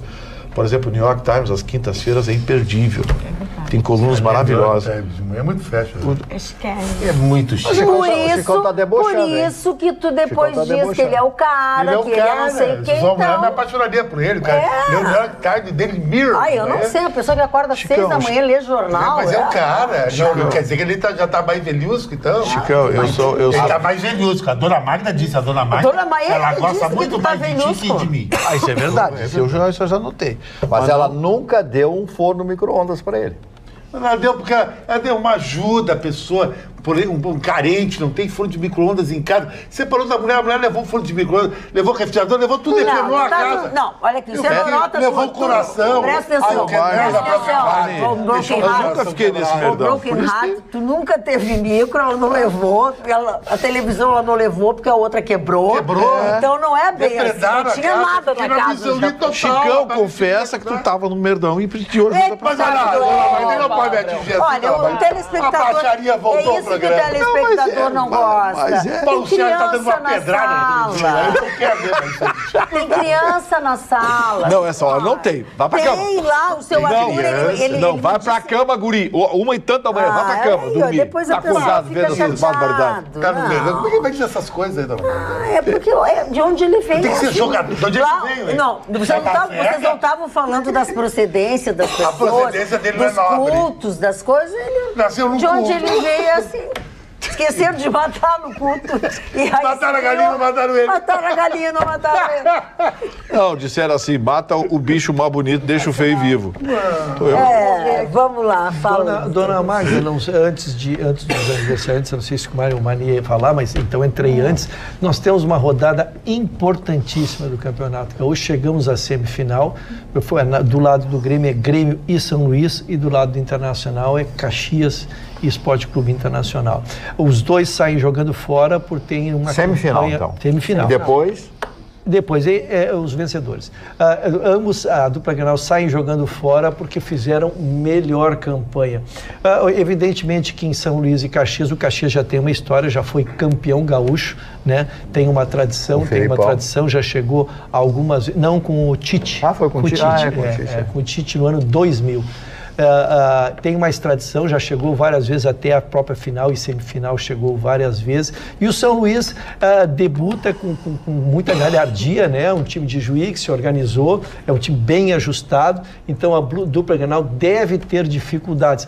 A expectativa desses times do interior era exatamente a primeira partida, quando jogam nos seus redutos, há sim a questão do critério de gols, então é importante que os times da casa, tanto São Luís quanto Caxias, construam alguma vantagem que seja, por menor que seja, para que possam então jogar em cima da pressão da torcida da dupla Grenal aqui no Olímpico, não, na nossa arena e no Beira-Rio, jogarem em cima da impaciência do torcedor. Mas jogos difíceis, lógico, Grêmio Internacional são favoritos, vão com suas equipes importantes, né?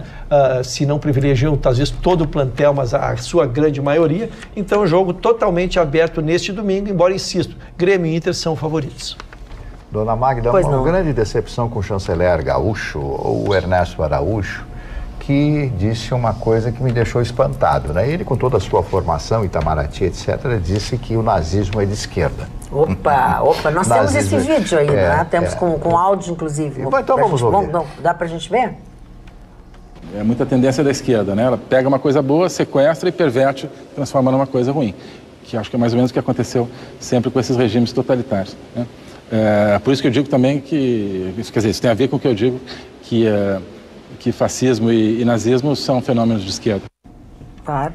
Isso aí, sinceramente, me deixa espantado, né? Ele, com toda essa formação, com todo esse conhecimento, alegar esse tipo de coisa, que o nazismo é de esquerda. O nacionalsocialismo, NSDAP, Nacionalsocialismo Deutsche Arbeiterpartei, né? E o socialismo é de direita, então? O senhor dá licença de eu ter o senhor está dando o nome e eu estou traduzindo o nome para o senhor. O senhor conhece alemão também. Mais uma, depois do Daily Mirror, tá bom, parabéns. Então, eu só gostaria de me deixar concluir. Ele leu Deutsche Welle, sei lá como é que é aquela. E eu quero dizer para vocês que nunca, em nenhum tempo, a Alemanha daquela época pensava de uma forma de esquerda. Primeiro, o comunismo foi exterminado na época. O Partido Comunista Alemão, que começou ao final da Primeira Guerra Mundial, em novembro de 1918, com a inauguração da República de Weimar, que foi a primeira grande constituição democrática da Europa e casualmente na Alemanha. Os grupos que perderam, principalmente os de direita, que perderam a guerra, começaram a alimentar a guerra com serviço de espionagem dentro de todos os partidos, inclusive o pequeno partido nazista, que era dirigido por um jornalista chamado Strasser, que foi o mentor de tudo isso, através de um jornal chamado Der Angriff, que significa o ataque em alemão. Foi criado isso e foi crescendo. Então houve essa discussão e apareceu aquele orador fantástico que era Hitler e começou a envolver as pessoas. Então, extinguiram o comunismo, não existia mais comunismo na Alemanha. Terminaram com todos os partidos que existiam contrários ao partido nazista a partir da ascensão de Hitler ao poder em 30 de janeiro de 1933. Então, o senhor gostaria que o senhor, por favor, mudasse esse seu pensamento, porque nenhuma pessoa no mundo vai acreditar que o nazismo e o fascismo sejam de esquerda. Isso não existe. E essa declaração dele repercutiu, inclusive, muito mal na TV pública da Alemanha, que era que eu queria me lembrar, que é o Deutsche Welle. Isso, a onda alemã. E em texto publicado, a emissora afirma que as falas de Araújo vão contra o consenso acadêmico sobre o tema e ressalta que essa discussão é inexistente entre historiadores sérios do país. Abre aspas. Há décadas não restam mais dúvidas, nos âmbitos acadêmico, social e político, sobre a natureza da extrema-direita do nazismo. Sim, exatamente. Em outras palavras, é isso que tu estavas dizendo. Eu falei. Quem conhece a história da Segunda Guerra Mundial, e eu digo a vocês que eu devo ter, se não uma maior biblioteca, mas uma das mais completas bibliotecas da Segunda Guerra Mundial. A coleção Rennes, que é uma coleção de 108 livros, eu tenho 104. 104. São livros pequenos, com fotografias, etc. E muitos livros são chatos porque são dados técnicos, Panzer, os carros de combate, aquelas histórias, os aviões da Luftwaffe, os Messerschmitt, etc., Stukas e etc., aquelas coisas todas.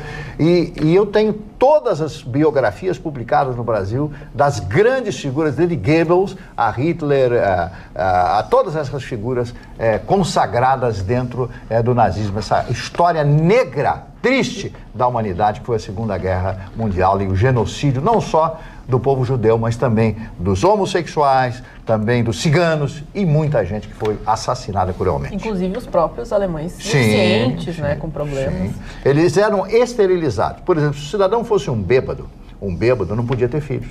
Se ele tivesse um problema genético, tivesse um corcundismo, uma coisa parecida, também. Mas aqui no Brasil, se esterilizasse os bêbados da Dona Magda, mas Dona Magda, mas o que seria da população? Para que controle da natalidade? Esteriliza os bêbados. Ponto. Dona Magda, eu tenho uma notícia. Eu estou muito chateado com o senhor Ruxa. Mas, seu Mano... Eu estou falando um assunto sério. Mas a minha solidariedade... A doutora Roberta me corrige se eu estiver errado. Estou falando um assunto sério, uma coisa séria. Foram milhares e milhares de pessoas. Recomendo a vocês um filme chamado Julgamento em Nuremberg. Espetacular. Burt Lancaster. E na verdade, assim, não vamos fazer, cavalo de batalha. Burt Lancaster. Ninguém está debochando, ninguém não está falando sério, todo mundo está respeitando. A gente fez uma brincadeira. Eu pensei que seu Mano ia fazer uma homenagem a mim pela eu estava atento às suas palavras, que eu estava repercutindo. Eu estava repercutindo. O meu afeto pelo senhor não diminuiu. Então, porque tu sabe o que é uma brincadeira. Vamos fazer ódio bola agora. No centro. Posso entrar com notícia? Estou sentindo. Eu tenho uma notícia também, eu só trouxe notícias incomuns. No presídio de Venâncio Soares estavam entrando com drogas, dona Magda, e não sabia o que era. Não sabia o que era. O que era ou como entravam? Como entrava. Tá. Não sabia como é que chegava lá. E tem a tal da visita íntima, as moças vão lá. E lá no presídio de Venâncio Soares, como não se faz a visita, a revista íntima mesmo... Visita íntima. Agora estou falando da revista íntima. Como não se faz dentro do presídio, uma vontade. As pessoas lá não conseguiam entender como é que estavam fazendo, porque faziam aquela revista usual e a droga continuava entrando. E existe lá, eu não sei como é que eles chamam, uma cantina, Mário, um pouquinho antes do presídio, uma cantina ali, onde as pessoas param, porque como é na zona rural o presídio, as pessoas passam ali, fazem compras. A polícia resolveu dar um pega-ratão e ir antes de eles chegarem no presídio. E aí pegou a turma, são 7 meninas entre 20 e 27 anos, a turma da dona Ana. Não me relaciona com isso. O senhor quer perder outra amizade? Meninas de 20 e 27. Meninas de 20 e 27 anos. Não, é só a tua idade. A idade, estou correlacionando com a idade, dona Ana. Acho bom. Só isso. Única e exclusivamente tempo de vida na Terra. Isso, de 20 a 27 anos.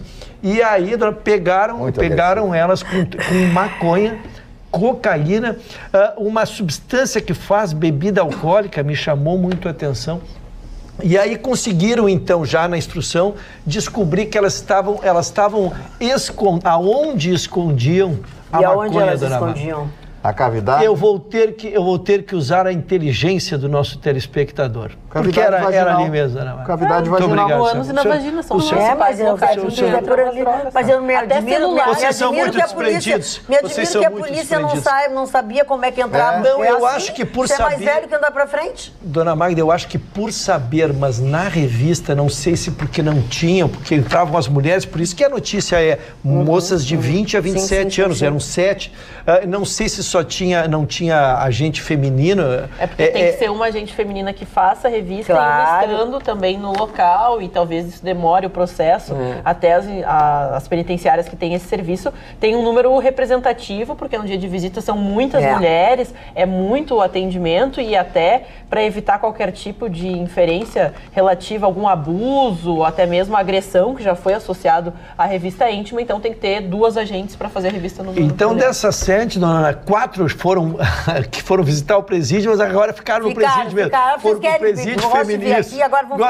Foram para o presídio feminino de Santa Cruz. 2, como a quantidade encontrada com elas era muito pequena, só um termo circunstanciado. E a última da bebida, 3 meses sem poder fazer visita íntima. Muito bem. Mário Barcelos, e os aniversariantes? Vamos aos aniversariantes de hoje. Então, o primeiro deles é Lima Duarte. É desnecessário falar do Lima Duarte, porque é talvez o maior ator vivo, né? Ele e o Tony Ramos. Tony Ramos, 89. O que ficou nu era o Tony Ramos. 89 anos completos. É a mesma idade que o Silvio Santos vai fazer no final do ano. Tem bem menos. Não, 70. Fagundes tem 70 anos. Tá bem, o cabelo branco, bonito e tal, né? Ele é charmoso.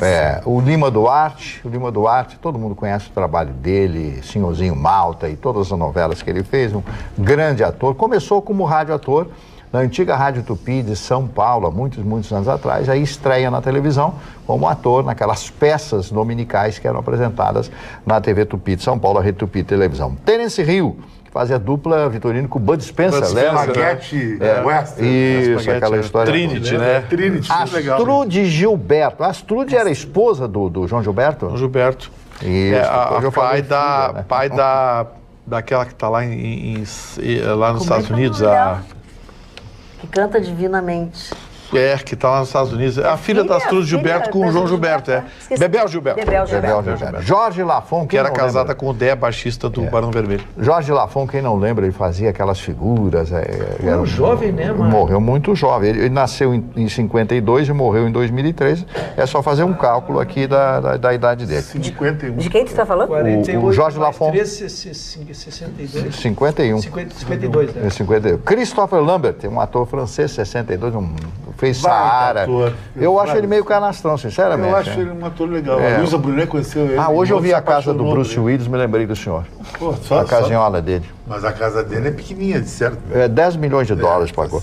O Jorge Fernando, diretor de TV, teatro e cinema, ator brasileiro, completando 59 anos, é considerado uma figuraça, né? É uma figuraça, mas eu vi uma foto dele, ele quase morreu, né? Agora, nesses últimos tempos. Ele estava enorme, de gordo. Teve um piripaque, gordo, comida. Tá aí, o Mário tá dizendo que ele tá com 59. 59. Aí ele fez uma dieta muito severa. Não sei se fez a cirurgia bariátrica, enfim. Ele está um bicho de feio. Emagreceu? Não, ele tá seco, assim, quase como... Com aqueles olhos. Com aquele olho de lobo. Vocês viram que ela apontou pra mim, né? Você testemunha. Mas tu é magro, Rússio. Que ela apontou pra mim. Não, Rússio. A senhora chamou o cara de feio, seco, horroroso, que nem... E apontou pra mim. Imagina um balão cheio. Aí a pessoa esvazia, fica né? Então ele tá com as pelancas, ele tá horroroso. Se eu encontrar com ele na esquina... Não é legal, né? As pessoas ficam... Não sei, mas é porque ele quase morreu, né? Ele quase morreu. Tem mais 2 aniversariantes, o Kleber Machado, locutor esportivo, apresentador de televisão, completando 57 anos, e a linda Vanessa Giacomo, que está completando 36 anos. Eu acho uma excelente atriz. E é bonita essa moça. Uma excelente atriz. Ela é bem baixinha, viu? Bem pequenininha. Fala, O Vitorino eu quero não voltar gosta de mulheres Maria, eu quero voltar à questão bariátrica. Eu quero voltar à questão bariátrica. A gente pode brincar com a coisa, mas não pode brincar com a coisa. Não, eu não estou falando mal da cirurgia. Não, lógico, o Chicão falou da bariátrica. A bariátrica é uma dádiva, uma dádiva que veio salvar milhares de vidas, pessoas que sofriam com pressão alta, pessoas que não conseguiam trazer seu colesterol para número normal, devolveu qualidade de vida, devolveu a vida a milhares de pessoas. O que acontece é que às vezes o peso ele se dá de uma forma muito rápida e o corpo não assimila, e precisam ser feitas cirurgias complementares, de ir tirando pele, pessoas que ficam, que o corpo não consegue. Mas ela cai a pele. Não consegue. Menina Roberta, eu cheguei à conclusão que quem conversa é tu. Onde a Roberta tá, tem um. Vai pro sóia, doutor. Vai pro sóia. Então, Chicão, só para dizer, no aspecto, sim, e também com a pele, o próprio corpo precisa um tempo para reposição e a queda é muito brusca, se fica nesse aspecto cadavérico. Mas nada que depois, com o retorno da alimentação, com os exercícios, a pessoa volte à sua normalidade e tenha senho na vida. Ele fumava, o Jorge Fernando. Não seria melhor fazer um regime de leve, assim? Não consegue, isso é doença. Chega um momento que por isso que há um diagnóstico, há um critério. E tu tem que passar por um processo de psicólogo, a família tem que aceitar de fato também, porque muitos pacientes, a restrição quando tu faz cirurgia é enorme. Tu faz dieta líquida durante muito tempo, depois tu passa para gelatina, e os familiares, dependendo da situação, que a gente fala que às vezes é uma doença, porque a pessoa chora, a pessoa pede, me dá um refrigerante, me dá um não sei o quê, me dá uma balinha não vai fazer mal. E uma balinha ou um gole de refrigerante pode literalmente matar a pessoa, porque é impossível, o corpo não. Mas, Ana, quantos por cento a mais do corpo seria um subpeso para fazer uma bariátrica? Sobrepeso. Tem critérios. Tem critérios. Depende da idade. Critérios definidos. Tem critérios. Nisso eu tenho informação, porque a minha irmã fez. Se o peso da pessoa é 100 quilos, quanto seria mais? A minha irmã tinha 148. Qual seria o normal hoje ela tem 67. Mas aí é muito. Como? Ela perdeu 1,5. Uma pessoa e meia. Não, e o mais surpreendente de tudo, os medicamentos que ela tomava, de pressão, de equilíbrio de glicose, tudo. O organismo foi normalizando, já fazem 3 anos, quase 4 anos a cirurgia dela. Ela não toma mais, simplesmente foi abandonando os medicamentos porque a pressão foi normalizando, o organismo vai se equilibrando. O sofrimento é os primeiros 6 meses é agonizante, é o que a Ana estava falando, a pessoa chora de fome. Olha aqui, ó. E o pior é o seguinte, não é só chora de fome, ela come meio tomate e fica estufada. A produção, nosso colega Eduardo mandou aqui para mim, ó. Deixa eu mostrar para vocês aqui. Olha como está o Jorge Fernando. Que era um cara, olha aqui. Nossa, coitado. E ele era muito gordo, o rosto dele? Era. Ele estava enorme, sabe? O rosto assim, olhando até normal, assim. Só como normal? Não conhecia como ele era antes. Não é um rosto tão... Não é que tem uma coisa, o gordinho fica todo lisinho, coisa e tal. Aí quando você emagrece... Ele sempre teve um olhinho de maluco, né? Esse olhinho assim, de maluco. Mas agora ele tá um ó do Borogodó. É a pergunta que se faz. Quantos gordos velhos? Gordos velhos a gente conhece? São pouquíssimos. Então, exatamente em cima dessa questão da pressão. Eu conheço um gordo velho. A mãe dele, certamente. Não falei nada. O que é isso? Começou atacando o coleguinha. O que é isso? Eu não tô entendendo. A véia tava gorducha, com a bunda grande. Aí para só. Você vai dizer que o Bubu tem celulite agora? Escuta, vamos se organizar aqui? Vamos? Não, tu não tem nada que te meter entre A e B aqui. Não, mas eu não disse nada. De buraco, Deixa. Eu conheço um gordo velho, a única coisa que eu disse. Eu conheço um gordo novo também, mas tudo bem, não tem nada a ver. Tem nada. Mas achou um horror, o cara apontou pro rosto. Não. É verdade. Você imagina. Chicão, eu não tô deixando cair a peteca, mas tá doendo essa, Chicão. Eu vou repetir. Porque o cara tá esquelético, o cara tá horroroso, o cara tá magro, o cara tá seco. Seco como tu. Tá, olha aqui, ó. Eu vou acabar com a discussão. Acabou o programa. Ninguém mais fala, só eu falo. Bom final de semana, até segunda-feira. Tchau, tchau.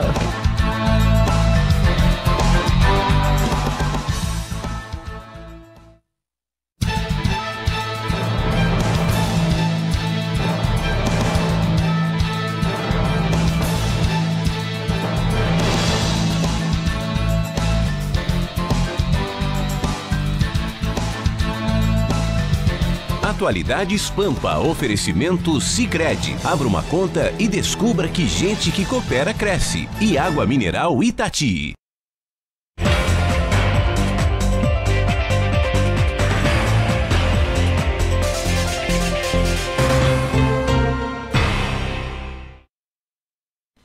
Esse programa é uma produção independente e todo o conteúdo é de responsabilidade de seus idealizadores.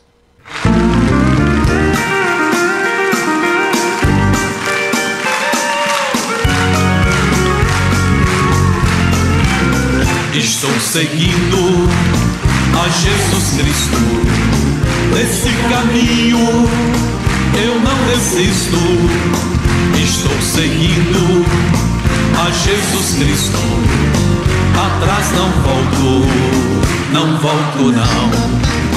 Atrás o mundo, Jesus à frente. Jesus é o guia onipotente.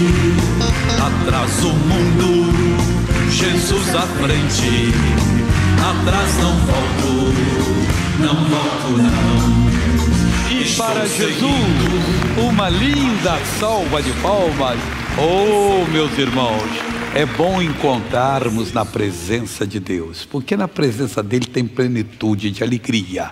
E se você não tem razão para estar alegre esse dia, você está deixando o diabo lhe convencer. Aconteça o que tiver acontecido, isso não é um problema, porque Jesus Cristo é a sua alegria. E a alegria dele é a sua força. E com essa alegria você vence, você abre o entendimento e o inimigo não planta a semente em você. O pior é quando ele planta uma semente. Você então diz, não, mas é que... Não. A alegria do Senhor é a minha força, na presença dele há plenitude de alegrias, e eu vou me levantar, vou vencer, eu vou resolver os meus problemas, em nome de quem, pessoal? Do Senhor Jesus. A irmã falou aqui muito certo aqui. E por falar no Senhor Jesus, vamos para João capítulo 12. Aqui nós temos uma explicação. Eu estou falando esse dia sobre coisas necessárias que a Bíblia Sagrada diz. E aqui no João capítulo 12, versículo 31, houve uma coisa assim antes do versículo 31, muito importante. Jesus estava falando, olha, veja bem aqui agora. Versículo 28, ele estava falando que a alma dele estava perturbada, ele falou assim, Pai, glorifica o teu nome, só isso, só falou isso, não fez uma oração forte, Pai, eu te peço, não, Pai, glorifica o teu nome. O que aconteceu? Eu falei assim, não fiquei com inveja, não, mas qualquer dia isso vai acontecer em nosso meio também. Olha o que aconteceu. Então veio uma voz do céu que dizia, já o tenho glorificado e outra vez o glorificarei. Que coisa bonita. A pessoa pensou um dia aqui, ô Jesus, abençoa as Marias que tem aqui. Jesus está todas elas abençoadas. Por que a mãe não pôs o nome de Maria em mim? Não pode ter inveja, se falou assim, tem que ser assim. Glória a Deus, Deus abençoa as Marias, ou Joãos, ou sei lá, de vez em quando Deus me usa falar o nome de uma pessoa e a pessoa me escreve, missionário, foi comigo, eu fui curado naquele dia. Olha que coisa séria aí. Isso é tudo por Deus. Mas aí ele falou audivelmente. Ora, a multidão que ali estava e que a tinha ouvido dizia, havia sido um trovão, ou dizia, um anjo lhe falou. Tem gente que é esperto. Não fica fora da revelação, não. Respondeu Jesus, não veio essa voz por amor de mim, mas por amor de vós. Ô Senhor, por amor de nós, manda essa voz de vez em quando. Glória a Deus. Agora é o juízo desse mundo. Jesus falou, olha só, agora será expulso o príncipe desse mundo, graças a Deus, o diabo foi expulso. Irmão, na obra que Jesus Cristo fez, ele perdeu o poder de oprimir a gente. Quando ele vier oprimir, fala, sai fora, você está derrotado, aqui você não vai ficar não, mas seja com o mal que for, em você algum dos seus. Não, eu não aceito isso. Mas missionário precisa de um milagre muito grande. Mas nós estamos falando do Deus grande, só faz coisa grande, que dá bênçãos grandes para quem é grande na fé. Mas se a minha fé é pequena, a mulher Cirofenícia, enquanto a fé dela não foi grande, ela não recebeu. Jesus nem respondia a ela, Senhor, tem misericórdia de mim, a minha filha está miseravelmente demoniada. Jesus não ouvia, porque ele iria perder o tempo dele. E Deus não quer perder o tempo dele com você. A visitação de Deus na sua vida é muito importante. Ela vem para mudar você, para transformar, para fazer de você uma bênção. Então Jesus disse: agora é o juiz desse mundo, será expulso o príncipe desse mundo, que ele entrou aqui para destruir, mas foi expulso. E que mais? E eu, falando dele, do príncipe já falou que era o diabo. E eu, quando for levantado na terra, todos atrairei a mim. Nós temos que levantar Jesus, é necessário. Na minha vida, na sua vida. Quando ele for levantado dentro da sua terra, ele vai lhe atrair a ele. A sua terra é o mundo que você vive, é a sua pessoa. É ali que Deus vai abençoar. Quando ele for levantado na terra, já foi, não vai ser levantado outra vez, mas na minha vida vai ser. E na vida de quem você ajudar. E olha, meu irmão, nós estamos vendo testemunho aí de fora, mas cada testemunho, cada coisa linda que Deus está fazendo, que dá vontade de chorar de tanta emoção. Mas deixa eu ficar aqui, senão você vai perder a palavra de Deus. E dizia isso significando de que morte havia de morrer, mas já morreu. Agora, na hora que eu levanto ele na pregação, as pessoas são curadas. Eu tive em Pompano Beach no final de janeiro, último domingo, visitando a nossa igreja. Eu peguei uma semana para os espanhóis, aí domingo de manhã eu terminei, comecei no segundo, terminei domingo de manhã, toda noite. Só não preguei no sábado à noite. Aí, e aquela multidão, e Deus curando. Aí à noite fui falar com os brasileiros. E tinha ali, eu precisava ter ido lá. Se eu não fosse...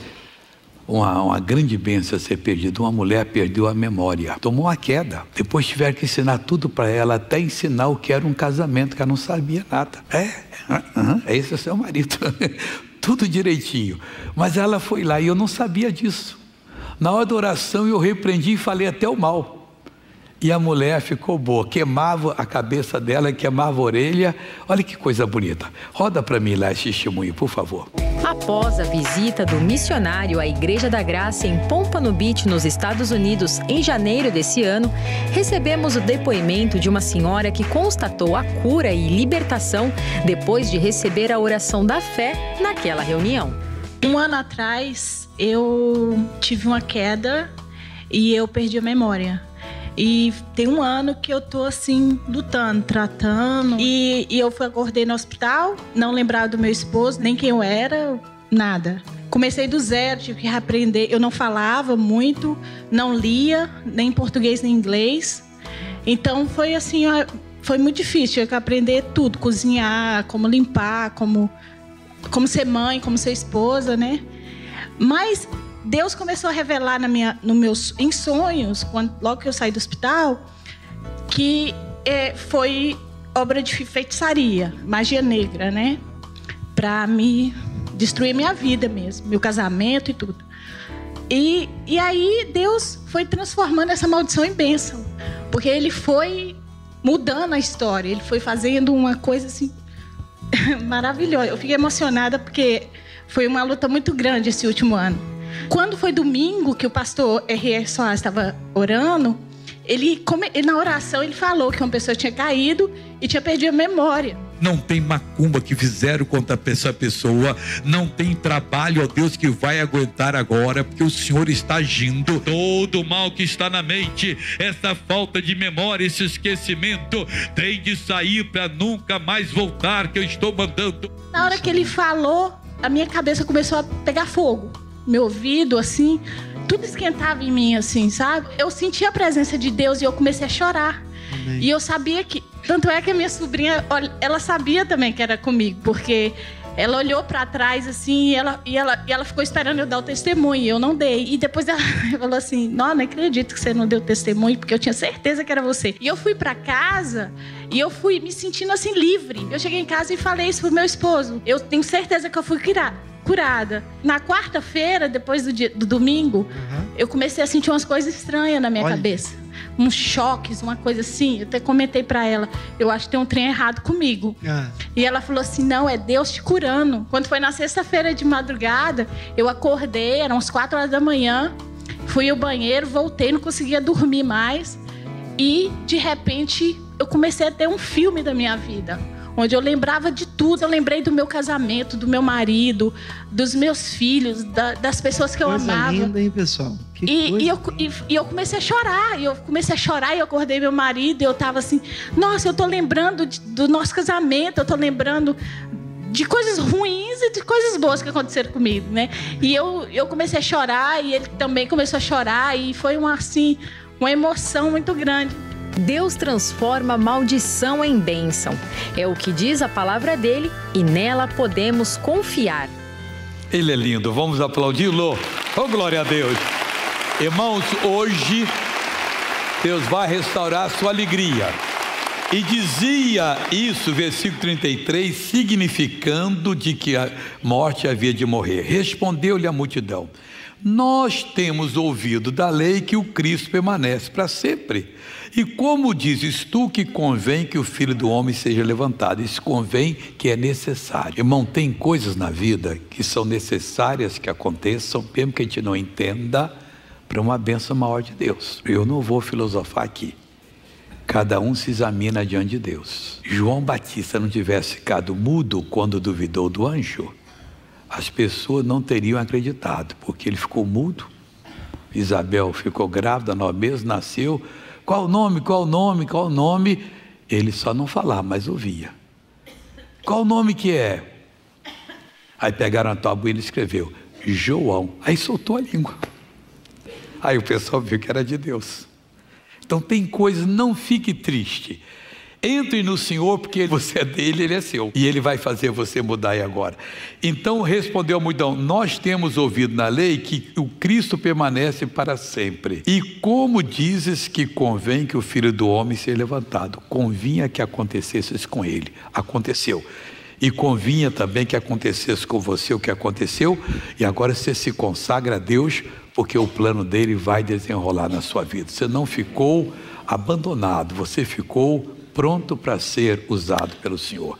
Vamos para Malaquias, nós estamos fazendo um estudo e vai dar muita mensagem aqui ainda nesse estudo. Hoje é o versículo 6. No primeiro ele fala aqui: e agora, ó sacerdote, esse mandamento vos toca a vós. Então ele vai começar a abrir o coração aqui por ordem de Deus. Eu não sou sacerdote, só se você for um rebelde, porque quem nasceu de novo, Jesus fez para Deus como rei e sacerdote. Nunca fala uma coisa dessa. Você tem que aprender a autoridade que você tem contra qualquer mal que o ataca e a oportunidade que você tem de ministrar a Deus em seu favor, em favor de alguém, de ouvir de Deus e dar o recado para essa pessoa. Todos nós somos. Versículo 6 fala assim: a lei da verdade esteve na sua boca e a iniquidade não se achou nos seus lábios. Vamos entender uma coisa. Quando eu desprezo a lei da verdade, qual que é a lei da verdade? O Evangelho. O Evangelho tem vários nomes. Um deles é boa notícia, que significa no grego. Outro, Tiago diz que é a lei perfeita da liberdade. E Malaquias aqui, profetizando que ele viveu 400 anos antes de Jesus nascer, ele diz que a lei da verdade esteve na boca dos sacerdotes. E ela está na nossa boca também, a lei de Deus, da palavra de Deus. E nesse tempo não se achou neles iniquidade. Meu irmão, enquanto você ficar falando o que você acha, o que alguém disse e que a religião diz, não vai acontecer nada. Mas na hora que você for para a Bíblia, mas meu irmão, qual é a autoridade da Bíblia? Deixa eu só fazer uma defesa aqui muito curta e bem pequenininha. Esse livro levou 1.600 anos para ser escrito. Muitos que escreveram não sabiam o que o outro escreveu, viveram em épocas distintas, não tinham conhecimento. Mas uma coisa ligou a outra, é um livro completo, não tem erro algum. Não tem um livro com essa ideia. Nenhuma nação do mundo deixou um tesouro desse para nós. Só os hebreus que deixaram o Velho Testamento e os cristãos o Novo Testamento. Livro perfeito. Um povinho desse tamanho lutou contra grandes impérios e venceu todos. Está aí prova que Deus guardou esse povo. E depois passou através de Jesus para nós essa bênção toda. Então nós não temos que duvidar da Bíblia. Se houvesse um erro, e fala coisa profunda, há mais ou menos 3.500 anos, um pouquinho antes, viveu Jó. O primeiro livro foi escrito. O Jó disse que a terra, ele disse que o interior da terra era como um fogo revolvente. O pessoal ria. Quanto mais fura aqui, mais duro fica, é mesmo. Mas depois do duro, do firme, tem a Magna, que é onde sai aquele negócio do vulcão. É o interior da Terra, a pessoa. Como é que ele sabia disso? Eu acho que ele não fez um buraco mais de que 10 metros, que não tinha condição de fazer para buscar água. Estou falando de profundidade. O Isaías disse, sem ter nenhum conhecimento astronômico de hoje, que o Senhor estava sentado sobre a redondeza da terra. Aí, depois que Isaías falou, 700 anos, mais 1.600, que é quando viveu Galilei mais ou menos, 2.300, ele disse que a terra era redonda. E quiseram matar o homem, pessoal. Ele teve que negar, senão ele morria. Ele falou assim, tá bom, então a terra não é redonda, mas mesmo assim não vai deixar de ser redonda. Mas ele que foi o primeiro depois que inventou. Mas Isaías já falou bem claro, o Senhor está sentado sobre a redondeza da terra. Então, voltando aqui à palavra de Deus aqui, porque nós não temos muito tempo, e a lei da verdade esteve na sua boca, e a iniquidade não se achou nos seus lábios. Você quer que iniquidade não seja achada? Não estou falando só palavra obscena, que cristão não fala isso, né? Iniquidade é palavra negativa, palavra destruidora. Ah, minha vida acabou, eu quero viver mais. Para com isso. Aconteça o que acontecer, levanta a sua cabeça, porque está em Daniel 12:13. O que está lá? E tu, porém, vá até o fim. Só Deus sabe o dia que você pode parar. Então diz aqui, a lei da verdade esteve na tua boca, e a iniquidade não se achou nos seus lábios. Não acha não. Andou comigo em paz e em retidão, e apartou a muitos da iniquidade. Deus quer que você anda com Ele em paz, em solução, para tudo. Qualquer problema entrega a Deus, não de uma maneira passiva, ativa. Senhor, eu venho entregar esse problema na sua mão. Eu vou usar o teu poder agora para resolvê-lo. Mas faz a oração certa e considera, anda em paz com Deus, em solução. Andou comigo em paz e em retidão, nunca penda para um lado nem para o outro. Respeite direitos, todo tipo de direito. O próximo tem direito de ser o que quer, problema dele, mas nós temos direito de dizer para ele que aquilo está errado. Então, nós temos direito também, tem que respeitar. Como se alguém achar que o evangelho é errado, pode falar comigo. E eu vou, na maior paz, mostrar para ele que o errado é quem está falando do certo. Continuando aqui agora. A lei da verdade esteve na sua boca. Ponha sempre a lei da verdade, não tire da sua boca. E a iniquidade não se achou no seu lábio. Se tirar, vai se achar. Ela purifica você, nunca vai achar. Seu lábio vai ter palavras lindas de justiça. Andou comigo em paz e em retidão. Ande com Deus em paz e em retidão. E apartou a muita iniquidade, e você vai apartar muitos. Até o seu andar vai fazer pessoas olhar e dizer, puxa vida, olha, a sua resistência me emociona. Por quê? Por causa disso, disso, disso e disso. Então ore por mim que eu também preciso. E eu quero orar por todo mundo. Fique em pé que eu vou orar com você agora. Olha, não importa o seu problema, hoje é dia de comunhão e você tem que entrar em comunhão sabendo da bênção. Como eu orei lá em Pômpano e Deus me dirigiu, Pai, me dirige aqui agora também. Curve a cabeça e feche os olhos. Pai, eu entro em Tua presença, não sabendo o problema de ninguém aqui, não conversei com ninguém, não sei o que essa pessoa está passando, mas elas têm buscado o Senhor em lágrimas e em choro, ó Deus, pedindo ajuda, mas a hoje não vai buscar mais, mudou. Vai buscar agora em alegria, em confiança, agradecendo pela ajuda, porque a ajuda está à disposição.